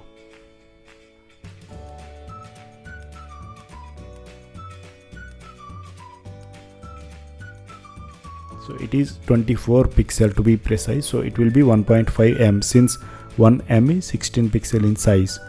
So my image aligns in the mobile image perfectly. Now I have to write animation for my image, since my images have to be scrolled for a specific interval of time. So I'll take keyframes and then I'll give identifier. Here I'll give identifier name as slide image, and here I write different timing functionalities. So in the beginning, so it should take my background image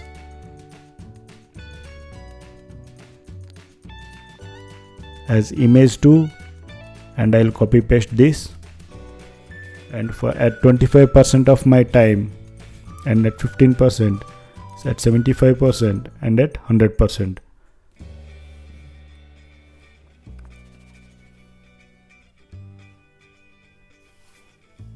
At 25% it should take image 3,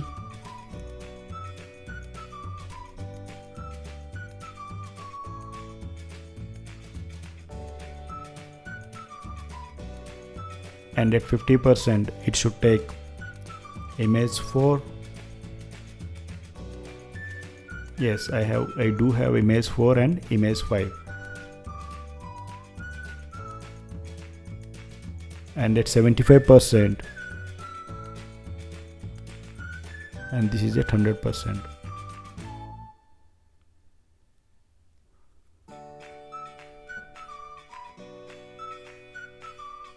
At 75% it should take image 5.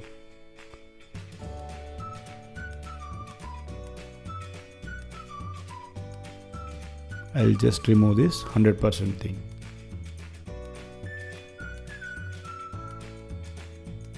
I'll remove just 0% and I'll keep it for 100%, and I'll give, let me delete both.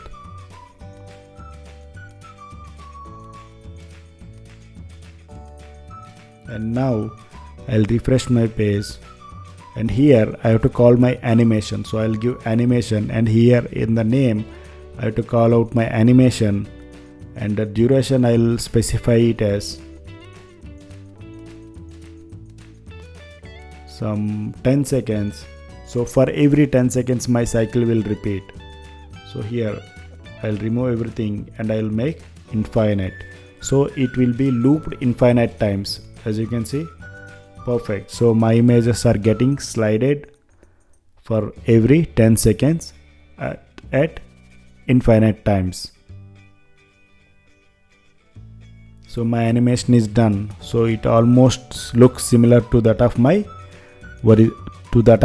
Instagram original website. As you can see here, the images are scrolled.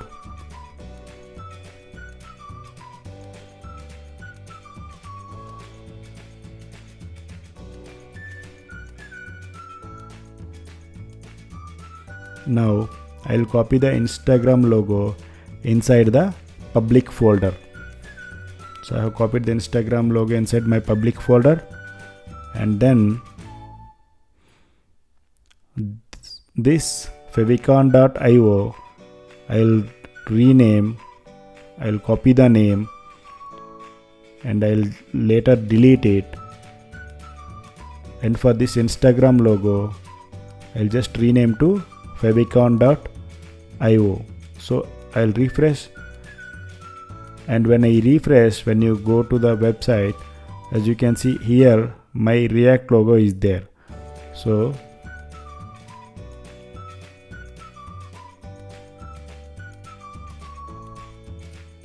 let me refresh. As you can see, now it has been changed to Instagram logo. So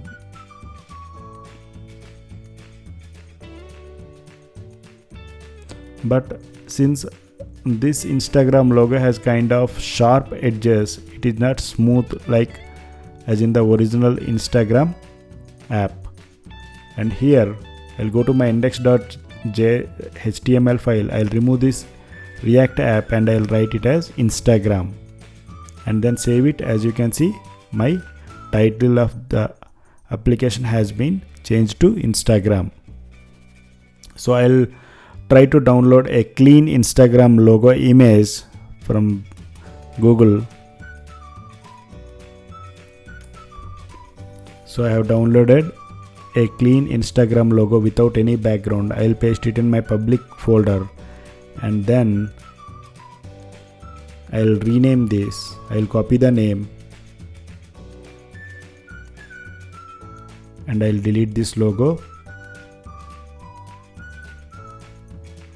And then I'll rename my instagram.png to favicon.io and I'll save my image. So I have saved, and when I go to my website and refresh the page, see, this almost looks similar to that of original Instagram website.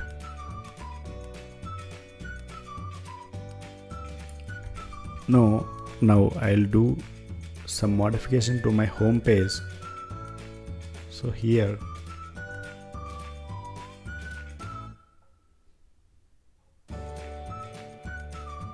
I'll write it as hello, welcome to Instagram, and here I try to fit this div in the middle of my web page.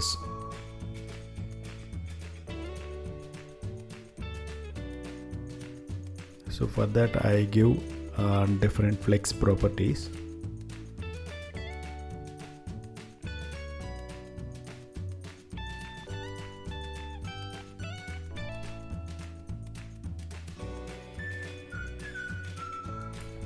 So these are the properties I have given. This is the styling and this is how my div looks like. So now I'll try to get the username from my state. So here I'll change width and height properties, and I'll change the size of my text. So this is how my div looks like in the middle of the page. Now I'll try to get the details from my store. For that I'll use a hook called useSelector.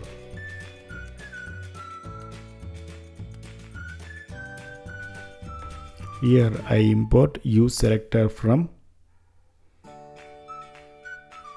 React Redux.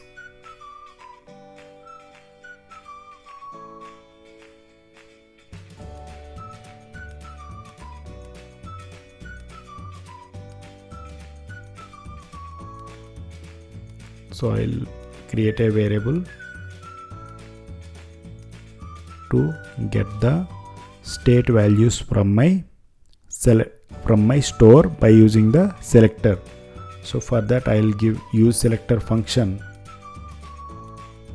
and I'll give store as input. So I'll get the values from my store. So my store name is, as I can see, index.js. So I have passed app_auth store. So here I try to get that app_auth store, and then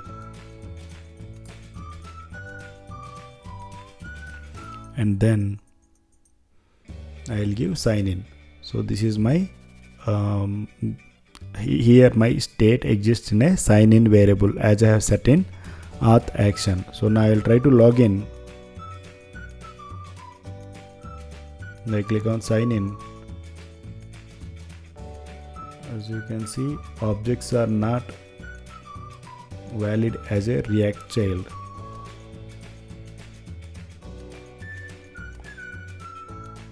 So somewhere I am trying to pass object where it is not a valid child. So let me go ahead and see my code.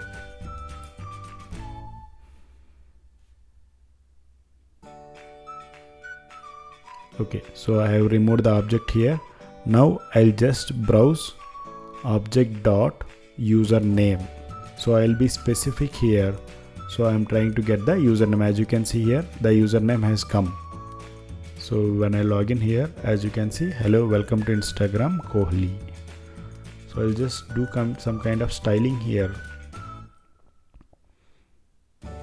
So I'll cut this and I'll paste it after hello.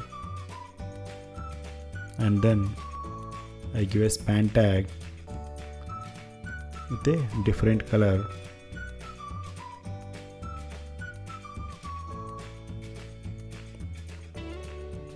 So I'll just give some kind of spacing and padding and all here. So let me give a class name and give margin in x-axis as 20 pixel and the text color to be red. So let me save this and refresh my page, and as you can see, hello Kohli, welcome to Instagram.